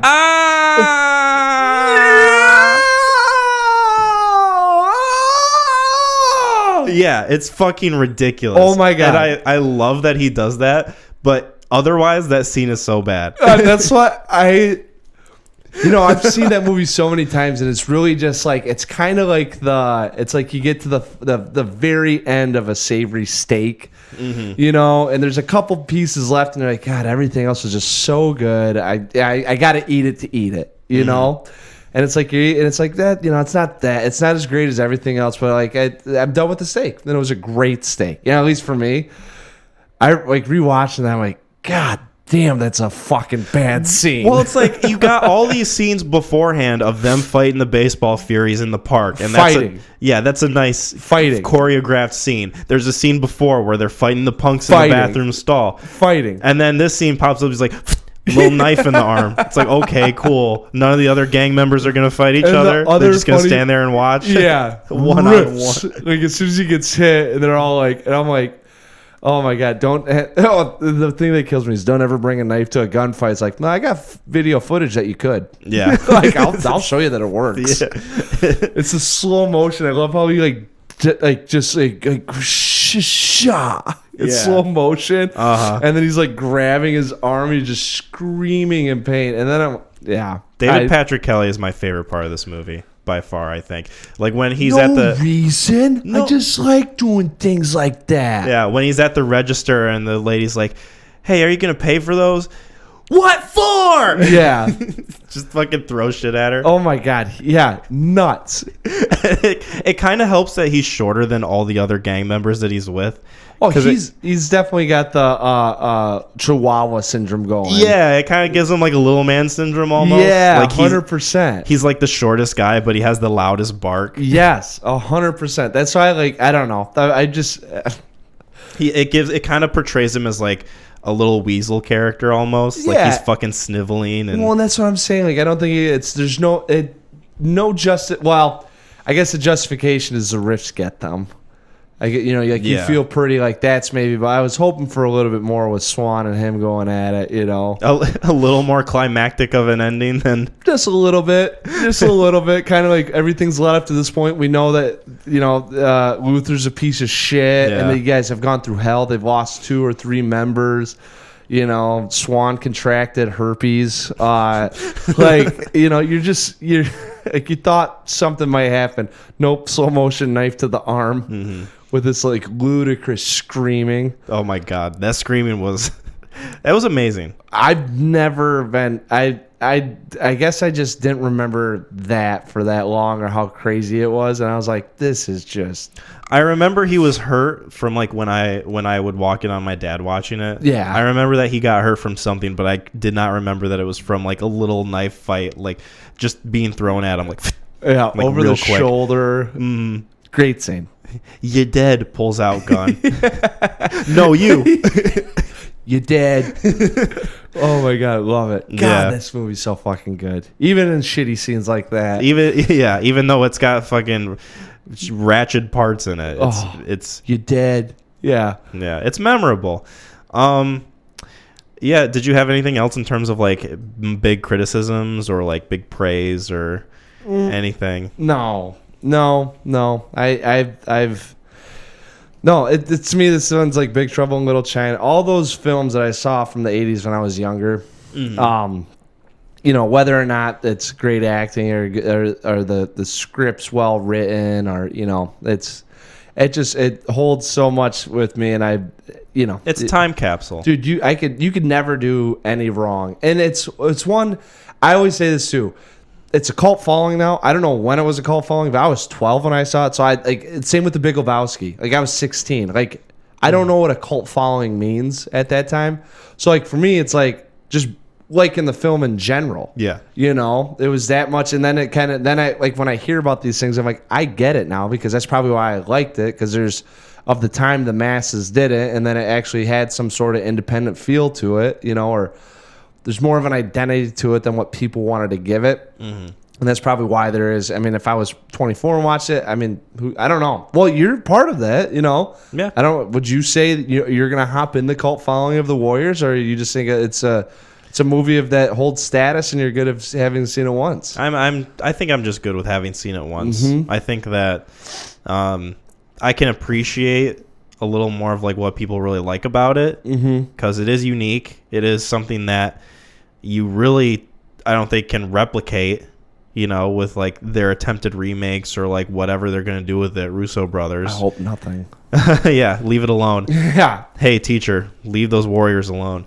But yeah, no, I mean, I can kind of also have a different appreciation for it since it is like one of my dad's favorite movies. So I can talk to him about it and feel like I can contribute something to the conversation now instead of just like him reciting lines to me. Yeah. Oh, yeah, you guys can go through the whole beach scene now. Yeah. We can go through the whole park bench scene, I guess. Boy, howdy. Yeah, that's a fun one. Oh, yeah, super fun. Lighthearted. Yeah. Hey, Wadey. Hey. Yeah, fucking just don't mind me just going to sexually assault this woman on a bench. I want to have some fun. She knows what she's doing. Come on, Ajax. We don't have time for this. Yeah. They're very blasé about the fact that he wants to rape this woman. Oh, yeah. Hey, it's what Ajax just being Ajax, right, guys? Oh, just guys being dudes. Just him. He's new boot goofing right there. Yeah. All right, you already felt her up, Ajax. Come on, let's go. Hey, we got plenty of women back home, man. Yeah. Oh, my God. That was wild. Yeah, that was very... And then him dropping like the F bomb like 3 times in the movie. What, you're not going faggot on me now, are you? There was that's what I'm saying. That was a maybe it was a thing about male dominance back in the 80s. Yeah. And language like that was not as big of a deal. No. Back then. Oh God, no. It was just one of those things you said. I'm trying to think of what other film I watched recently that had dropped a hard F bomb, and I was like, boy, I guess when this came out, not that big of a deal. Yeah. I think it might have been a movie we were talking about. Oh, maybe. I might have recommended one and I was like, oh man, I didn't realize how much like gay slurs are in this. Right. But if you remember, definitely let me know and then I'll try to remember. Yeah, I don't know. We can talk about our remembrance. Yes. Yeah, great film. Yeah, so what do you what did you go first on All Quiet on the Western Front? No, I did. You did. So I can go first on this. This is a 7 out of 10. All right, better than I was. Okay. Yep. Thought about giving it a 6, but at the same time, I recognize the value of it. I recognize the uniqueness of it. There really, I don't think, is another film that is exactly like it. There are films that kind of have the same tone, Escape from New York type stuff. But I enjoyed it for the most part, and the criticisms I have with it are more so the fact that the acting is bad. It is dated in a lot of ways, but it's something that I think has value for sure. That's why with where we're at with movies now, I think it's definitely we're to me, I can still watch those films from the 70s and the 80s, and maybe even the late 60s, just because I did it 10 years ago. But I think we're getting to a point now where it's good. This film is 44 years old now. Mm-hmm. It's kind of crazy. Like back in 2004, you're talking about The Hustler that came out in 1960. So I definitely understand where we're getting at with recommending older films, and it's not to say it's peeling Band-Aids or anything like that, but I think it's got to hold a little bit more in your heart, or you've seen it. Yeah. For those movies. Sometimes those movies can kind of feel like homework in a way. Yeah, that's what I'm saying. I think it's a little different for me just because I grew up with them, and that's what my dad was watching. So I have but I wouldn't say this movie's homework though. No, I don't think anyone would. I think it's 7 out of 10. I think would be like a general, unless you talk to a meathead that really doesn't care about the acting and the script writing, I bet you, like me, they'd probably give it a 9 out of 10, But, you get, like, when I was watching it, I'm not going to lie, I was watching it, I was like, man, this is a 95-minute film. I was like, it's taking a little bit longer than I remember it taking. Mm-hmm. And I got to that point because I was like, oh, there's literally all of the dialogue is supplanted with running and music. Yep. So, if you were to look at the script of this thing and chopped out everything with just written lines, I bet you there's probably 15 minutes of written stuff. Guaranteed. Most of the film is just chase scenes and action scenes. So, I'm not, and it's funny because I was watching, I was like, I bet you Kyle will like this, but not in the sense of a stylized version. It's a video game you're pretty much watching. Yeah, which is a good comparison. Yeah, and like a well stylized version of instead of having fucking Doom pop up with The Rock. Mm-hmm. Yeah, no, I think I have a 9 out of 10 for this. It might have been a 10 out of 10, but after rewatching it, I can't. I have to. Can't justify a 10. I have to go down to nostalgically speaking, 10 out of 10, 100%. This is like a top probably 25, 20 film for me. Uh-huh. But like after having watched it just again, I'm like, I can't. The acting and the screenwriting. And I was telling Jasmine about this. I was like, it's kind of interesting. I think it goes to say what we've been doing with the podcast and me kind of learning more about film and direction and how much more it gets encapsulated with the production of it. Mm-hmm. But yeah, it's a 9 out of 10. I don't think I'll ever be able to go lower than that. I think it was kind of crazy that I dropped it down to a 9 out of 10, but I can't forgive the acting and the. It's noticeably bad. It's noticeably so bad. It's like I didn't even. And it's not just like a couple actors; it's almost all of them. Even Vermin and Ajax are like caricatures of them. Yeah. Like that's why I'm like, dude. You throw this thing on, and then the first 3 minutes are doing that shit with and it's really fun exposition and like opening scene or scene, right? Horrible. Oh yeah. Like as soon as I was watching, I was like, I squinted. I was like, it feels like 2 blocks of wood just kind of talking at each other. I just was like, is it really like this the whole time? Because it's not going to get better. I watched it, and that was happening. I thought to myself, okay. This is what it's going to be, huh? Yeah. So have fun with it if you guys haven't seen it, honestly. And 9 out of 10. Shout out to my dad. Hopefully he's listening. Yeah. He told me he'd have to listen to this conversation since we're talking about the Warriors. So I hope. Yeah, I'd like to hear his thoughts on what we said. I gotta imagine he's in my boat. Oh yeah, loving action, the chase scenes. Yeah, the grizzly fighting. Beating ass, getting to the very end, and being like, "Fuck you, let's go." He's got a special place in his heart for movies that he saw as a kid that he just loved so much. Really? Yeah. I bet you. Yeah. Smokey and the Bandit, The Warriors, all those movies. Nice. So, yeah. Shout out to my father.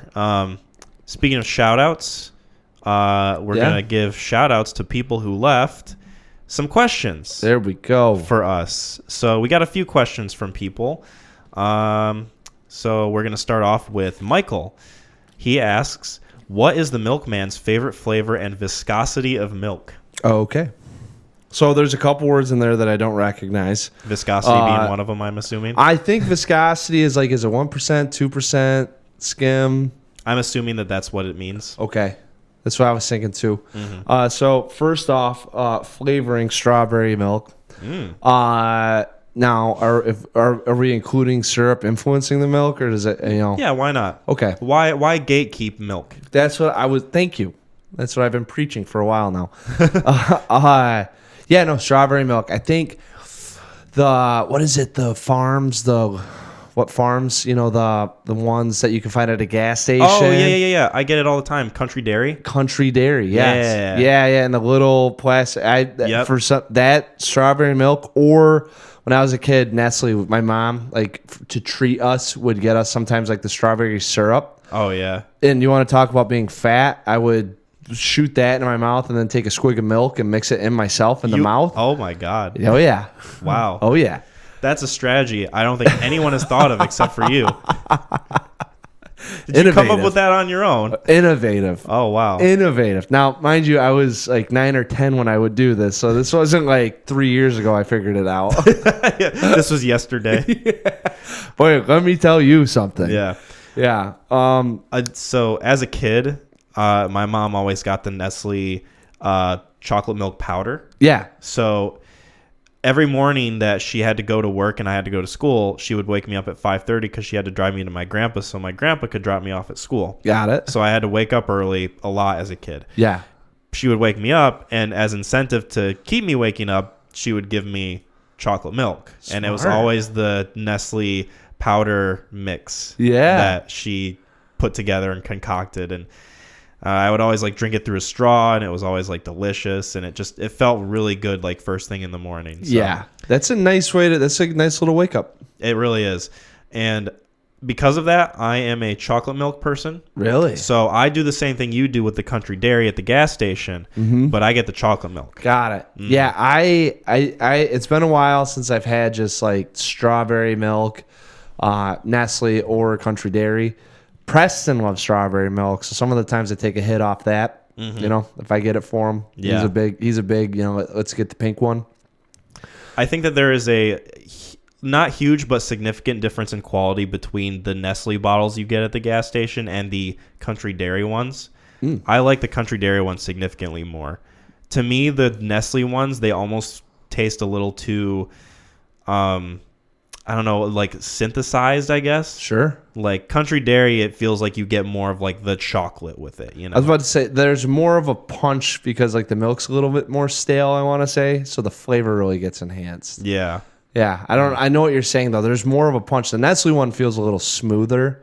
A little too smooth to me. If you're into that, I'm not. Yeah, me neither. So I mean, I'll get it if it's like the only thing, but someone's twisting your arm. yeah. They're like out of Country Dairy, which they've been multiple times. It's just that good. Kick the glass door. Yeah. You look up at the sky going, why the fuck today? I take a Warrior and I throw him against it and breaks the glass. I grab the chocolate milk and I head on my way. Yeah.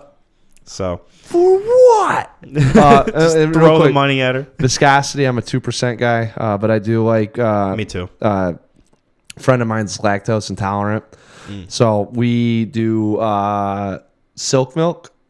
Okay. Or the almond milk. Yeah. So I'm more of a if I had to get my own, like if we're talking like Inglourious Bastards, glass of milk, I'm probably a green capper with it. But right now. Almond milk is probably whatever that is, whatever silk viscosity is. Yeah, that one. Megan is into the oat milk. Yeah, same here. Yeah, anytime we go to like, because she wants to go through Big B and get a coffee, like she'll get an iced coffee with oat milk in it. So that's her preferred. The milk. funny thing to think about with oat milk is if you get your milk out of a cow udder, babies get their milk from their moms. Oat milk, I always envision of an oat having tits giving us milk. Yeah. Or almond. Yeah. Or grabbing it in your hand and then squeezing it and kind of like thinking about the pain that thing would be going through. If it, to get the milk out of it. Because I don't know where that fucking milk comes from. I've ate plenty of almonds in my life. Let me tell you, none of them have been milky. So color me confused, I guess. Yeah. That was our question from Mikey, from Milky. Hey, new Facebook friend too. Shout out. Oh, nice. Yeah, I got the extension of friendship. Oh, congratulations. Yeah, so Mikey, it only makes sense since he's living in your former house. It probably more things that he's found. He probably's like just calling me up to like clean it up. Oh, he's definitely found some more stuff. Oh, we'll get into that later. All right. Our next question comes from Joanne, my mom. This question is for both Mac and Kyle. What is your favorite thing about the upcoming holidays? Interesting. What one or both? Or is it just the spirit? I think it's just whatever we feel like we're looking forward to. Cool. So I'm looking forward to the food. Ooh. I always look forward to the food. Yes. Food is like one of the biggest ones. Yeah. Having time off work. Time off work's always great. It's true. I'm running into a 3-day week. Me too. Nice. Yeah. This coming week here. No, 2 weeks out. Oh, really? No, I'm just joking. Yeah. Oh. Next. Nope, they're working me Thursday. 14 weeks away from now. Yeah. and PTO. Food for no. I think mine's actually I say Christmas spirit, but I'm gonna say the holiday spirit now. I think it's the time of season that it's funny. Like and I'm not saying like I'm a Scrooge, but we were watching the Polar Express last night. And there was some things going on. I hope no little kids are listening with Santa Claus and talking about is it real or not? And I'm like I've kind of heard them say the Christmas spirit, and I'm not to say that I relate Santa to God, but it's the sense of the spirit in which we're looking for. So it's the holiday spirit, I guess is what I'm trying to say, is whether or not these things are real or what's going on. It's the fact that we're with family and friends. Yeah, you're partaking in it. You're celebrating like the whole you're feeling of it. Believing that there's a greater good or something good's gonna happen. You know, and the Christmas spirit. I laugh. It's like, well, if I had to take anything out with, say, Mr. Claus, it would be to supplant it with believing in the Christmas spirit and the holiday spirit. Yeah. In terms of giving back. Community and friends and loved ones, and making sure that you're present and mindful, and that you're present. What? Oh, no. Well, that was not a pun. That was not a pun. I see where your head's at. You're only in it for the materialistic aspect. Yeah. No, seriously. I literally watched the Polar Express. I mean, that's why I love movies, because you can take away some of these concepts or thoughts, and then it makes. People say the Christmas spirit all the time, and I've always felt that when they say the Christmas spirit, it was a mood I was supposed to feel. Yeah. When you say Christmas spirit, I'm supposed to be happy and joyful. Yeah, you're looking forward to like not only just the holiday, but like the time you spend with people, the decorations, the whole feel of Christmas. What it can do for your mind and for your soul. Yeah. And how it can impact you in a positive way with what we got coming up and being around people that are supportive of you. Exactly. So, and I think that's what I'm looking at. When I say the holiday spirit, it's most or it's the vibe that we're going to have here for the next probably month with, commercialism and, probably overpaying for gifts and material items and not being validated for purchasing the wrong gift. Yeah. Here you are. Here you are talking about the spirit of Christmas and the holidays and like the time spent with family and the whole wholesome aspect of it, and here I am going, I want food. I need food. Dude, if you ask me Thanksgiving, it'd be my number one thing is I love stuffing and turkey, and apparently we're only allowed to fucking have it on one day of the fucking year. Yeah. So no, I'm with you on that. But I mean, dude, I've been listening to Christmas. I'm not gonna lie, I've never been a Christmas guy. And maybe it's because where I'm at in life right now. But I've been listening to Christmas music the last 3 days. Can't get enough of it. Yeah. It is so like. You could call it uplifting. It's just there's such a great vibe and the memories that it brings up. It really is like chicken noodle for the soul. You know what I've been doing lately? Eating? Especially with yes. I hope that I'm doing that lately. I've been, especially with the snow being out now, like, we got a decent amount of snowfall. What really helps me now is when I'm driving, I put on this music and I just look it up on YouTube. I just type in relaxing cafe piano music. Oh, and there's like 3-hour-long videos that you can just put on, and it's just really almost like relaxing jazz piano. Yeah, and it's super atmospheric, and it kind of puts me in like sort of like the more positive outlook of like where we're headed in terms of like the holiday seasons and like the weather and like all this stuff happening. Like, right, it puts me more in that like holiday mindset. So Yeah, That's that's been helping me out. I'm telling you, I think it's a real thing. I think that's what I'm most. You get 12 months a year, and one of them could be really shitty if you want to look at it like that. And there's a lot of movies that have to make people believers. And I think, you know what, just lean into it and be happy that you got where you're at in life. Could be so much worse. Yes. Honestly, it could be so much worse wherever you're at. And I know a lot of people don't like hearing it, but it's, it's supposed to be a nice, capping off of the year. Yes. And so lean into it and enjoy it for a month. If you have a whole month to enjoy something, honestly, I'm going to give you pretty much until January 4th, right? So let's say it starts on the 21st of November up to January 4th you're able to just, everything's going to calm down. It's going to close off. We're going to kind of be, you're going to try to find warm times because the winter could be a little bit dreary, but dude, I'm going to give you all this time to listen to all this music and be around people and figure things out. How could you not love that? Yeah. Christmas is my favorite holiday. Yeah. And I'm a little biased in terms of when I was born. Yeah. You relate to another powerful entity. Oh, yes. Yeah. Jesus.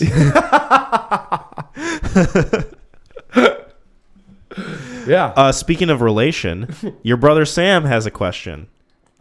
He asks, what movie, also speaking of Christmas, what movie would you most want to change into a Christmas movie or have a Christmas sequel? Put your boy down for Dodgeball, Superbad, The Mummy, Scary Christmas Mythology. He puts in parentheses after The Mummy, Apollo 13, and All Is Lost. Have you ever seen All Is Lost? I've never even heard of it. Really? Mm-hmm. That might be one that we talk about. Okay. I'm just kidding. There's one word that's spoken. Redacted. It's Robert Redford on he's on a little beanie, sailboat, Okay. And he's going, obviously going somewhere. I don't know where. But he's in the water and the beanie, the ship gets a crack in it. There's so it's pretty much him just trying to live, save the ship. 94 minutes of him doing that. And I think there's one fuck that's uttered. Yeah. Yeah. So, no, if I had to do it, I think I'd go with, I definitely think I'm going with I'm either All Is Lost or Apollo 13. Just off his list alone, I would take Apollo 13, and put it into Santa Claus, he's on it's Santa and he's got he's got his two elves with them and they're got to go to the they got to refuel at the moon or something like that. So it's him and his sleigh and he's trying to get up there and. They're getting towards the moon and all of a sudden things start going wrong and that the elves got to bring him back now, because he's got all these fucking gifts and shit or else the Christmas spirit's going to die, So it's just and if you imagine Ed Harris as an elf, it's they all got the Santa caps on, and it's some and Tom Hanks playing Santa Claus in this too, he did it in the Polar Express. Oh yeah, that's right. He's got you got the perfect actor for it already. Yeah, Houston, we have a problem. Exactly. And then it's Ed Harris in this little fucking red hat. It is I actually think this is gonna be our finest hour. Going through. Yeah. I don't know. It's difficult for me to pick one because I don't know. But you don't have to even go off that list. If you could have any, the Warriors. Warriors. Yeah, make the instead of beer bottles, he's jingling jingle bells. Yeah. It's one of the elves. They killed. I'm trying to think who would they have killed. Who would Luther have killed? Another head elf, or do you think who would be second in command to Santa? Oh, he killed probably. Rudolph. Or I was thinking Mrs. Claus. Oh, Luther kills Mrs. Claus, and then the Warriors are the elves that are trying to get back to Santa. Oh God, I thought of a funny one. What? The Revenant. Oh my wait! All right, go. It's literally the same movie except all the trees have garland and lights on them. That's it. And then the bear is dressed as Santa. It does. No, Fitzpatrick is fucking. He's an elf. No, Fitzpatrick would have to be. He could be Pedro Negro. He definitely gives Black Peter vibes. Yeah, right. 100%. That's what I'm saying. And then you have, fucking Oh my God. And then Leonardo's. He's one of the good elves. Yeah. Yeah. And then who would be Santa Claus in it? He definitely gives us Pedro Negro vibes. Oh, maybe Donald Gleason Yeah, could be Santa. exactly. Because he's like kind of the head of the company anyway. Yeah, and he's trying to find where his elf is that's got to help him make all those burros. Yeah. And instead of horses, they're riding reindeer. Yeah. Oh my Dude, God, shit. We got this. Let's go. Let's got go. this written down, fucking. I'll get a hold of Kieran. Sounds great. Yeah. I think it was Alejandro Inarritu. Oh, Inarritu, dude. And I'm not sounding racist. I just get those guys. Well, they're very stylistically three similar. of them all mixed up. Kieran, Inarritu, and who's the other? Who directed The Prison of Azkaban? Oh, that was Kieran. Oh, it was? Mm-hmm. Alfonso Cuarón. Oh, maybe it's just him and Inarritu. I thought there was one other one that... I'm trying to think, but nothing's coming to my Sicario? mind. Who directed Sicario? Denis Villeneuve. Yes, those three guys are the ones I get mixed up. Okay. Those are the ones that I always... Yeah. And it's not a race thing. Well, Inarritu and Cuarón, they have very similarly styled movies because Children of Men's very similar to like The Revenant or something like that, just in terms of filmmaking. I agree 100%. Those, and they got both on the scene at the same time. Yeah. Inarritu did... he did Birdman. That's... Yeah. That's what I'm thinking of. So then... So it makes sense. Okay. So, Neon Demon Christmas movie. No, I mean, it wouldn't be that much different. It'd just be... think how supplanting some of the stuff. Oh, and then it'd be the most like dry Christmas movie ever. Oh my God! Oh, and then all the deaths is just like holly falling out of them instead of blood. Yeah, you know, it's just it's tinsel. Yeah, they're all starving. They're all trying to be like the top elves to get to Santa. Yeah, you know. So yeah, I don't know what else you could do. Yeah, I feel like The Revenant was a decent answer. That one would be fun as hell. That one would be really fun. That one would be great. Mm-hmm. Just Leonardo trying to get back. Could you imagine your willpower to survive just to get Santa his gifts? Yeah. Like instead of pelts, they're carrying presents. Yeah, exactly. Yeah, that's what I'm saying. And like they, you know, instead of arrows, they're shooting sharpened candy canes at them. Yeah, they're just going through, dude. He has to. What is he? Doesn't he like? He's riding a reindeer and then he's got to gut it and like get in it for the heat. Oh yeah, climb into it. Yeah, it's like got Blixum in there. Or something instead like of that. innards, it's fucking garland. He's pulling out. Exactly. And that's like, what I'm saying. Instead of a heart, it's like a bulb that you hang on a tree. Yeah. Oh my God. Yes. Yeah. And then he finds his way by it's like the North Star, but it's on like. It's on a tree. It's it's on the like tree. the biggest Christmas tree that you can see in the from town. the ground. So that's how he's guiding himself back. Mm-hmm. Yeah, and then like I don't know who like for the Indians. I don't know. We'd have to have some rivaling. They're the South Pole elves, I guess. I don't know. Like it. Yeah, that's what we can write it into post. Yeah. We'll figure it out. Yeah. Let's just get it going and then we'll figure it out later. New script being worked on. Voiceover. It's literally just The Revenant, but Christmas edition. Yeah, exactly. And we just take it and we like edit all the stuff into it. Yeah. So people are watching it. It just looks like a really shitty. It's just superimposed. It's like we just took The Revenant but made it worse. Yeah, and then like we do our own voiceover. So anytime that they say the company, we say North Pole. Yeah. But we do it like in a non-acting way. Yeah. Oh my gosh.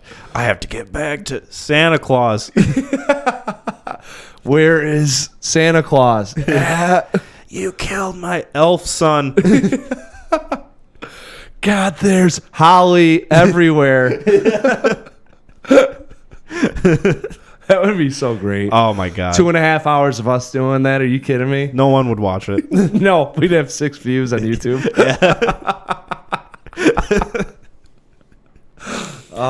Best idea yet? Comment if you agree. Yeah, seriously. So yeah, that was our last question. So thank you guys for leaving those for us. That was a lot of fun.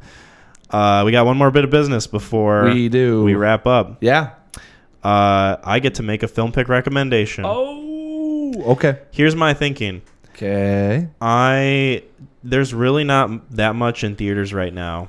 There's not a whole lot of new films, at least nothing that seems super interesting to me. How do you feel about a double feature? Okay. You down for it? Yeah. Okay. You know me.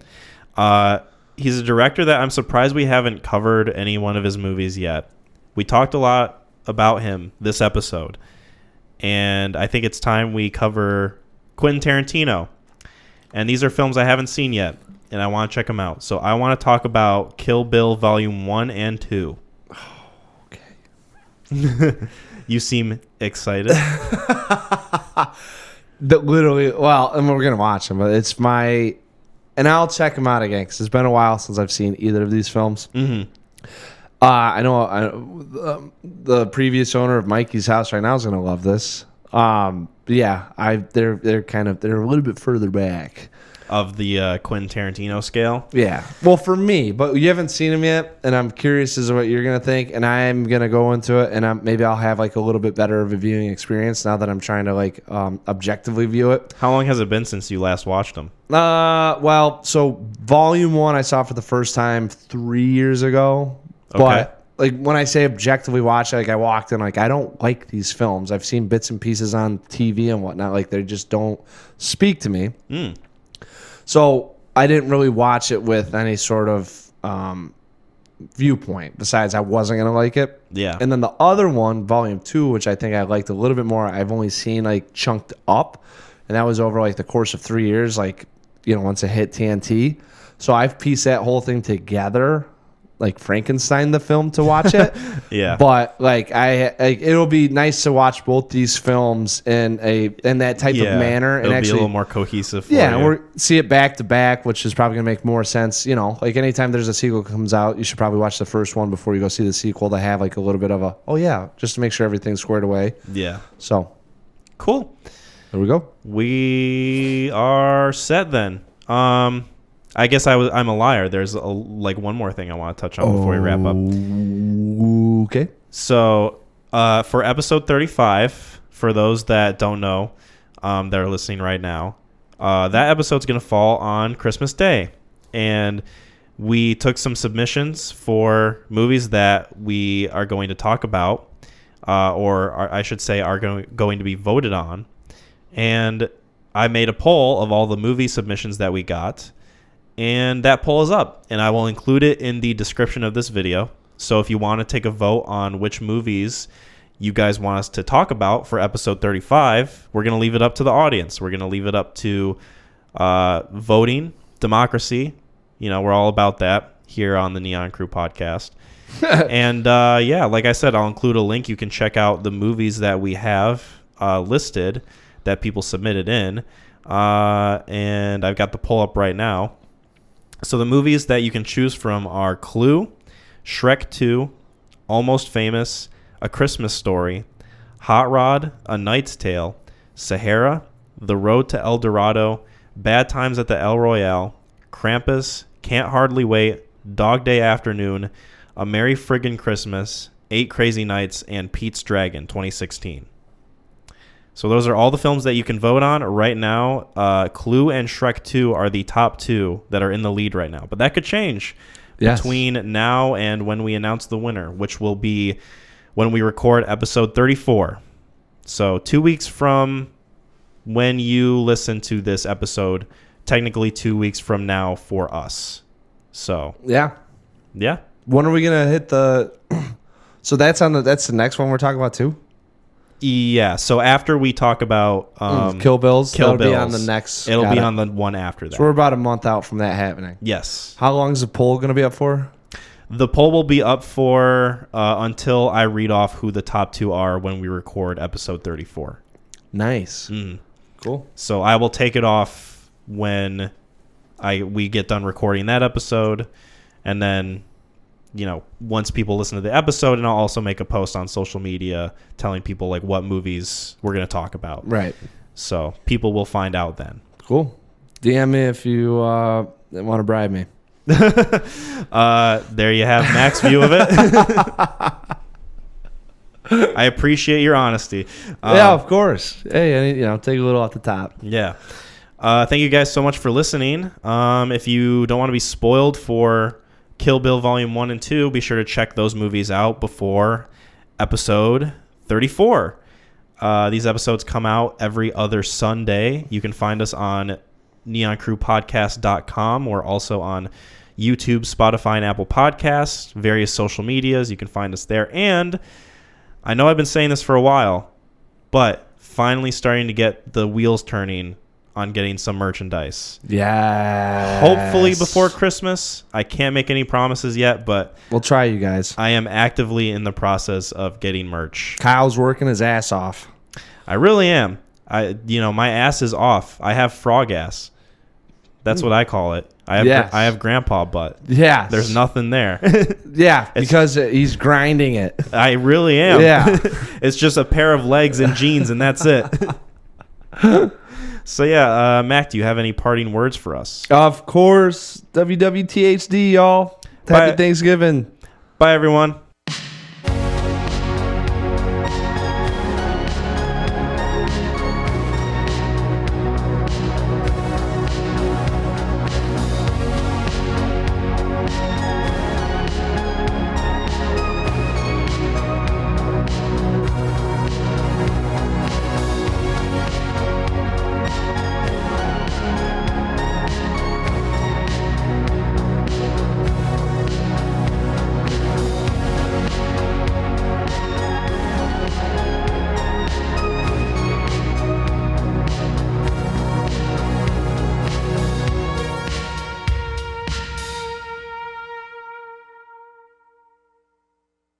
Ah!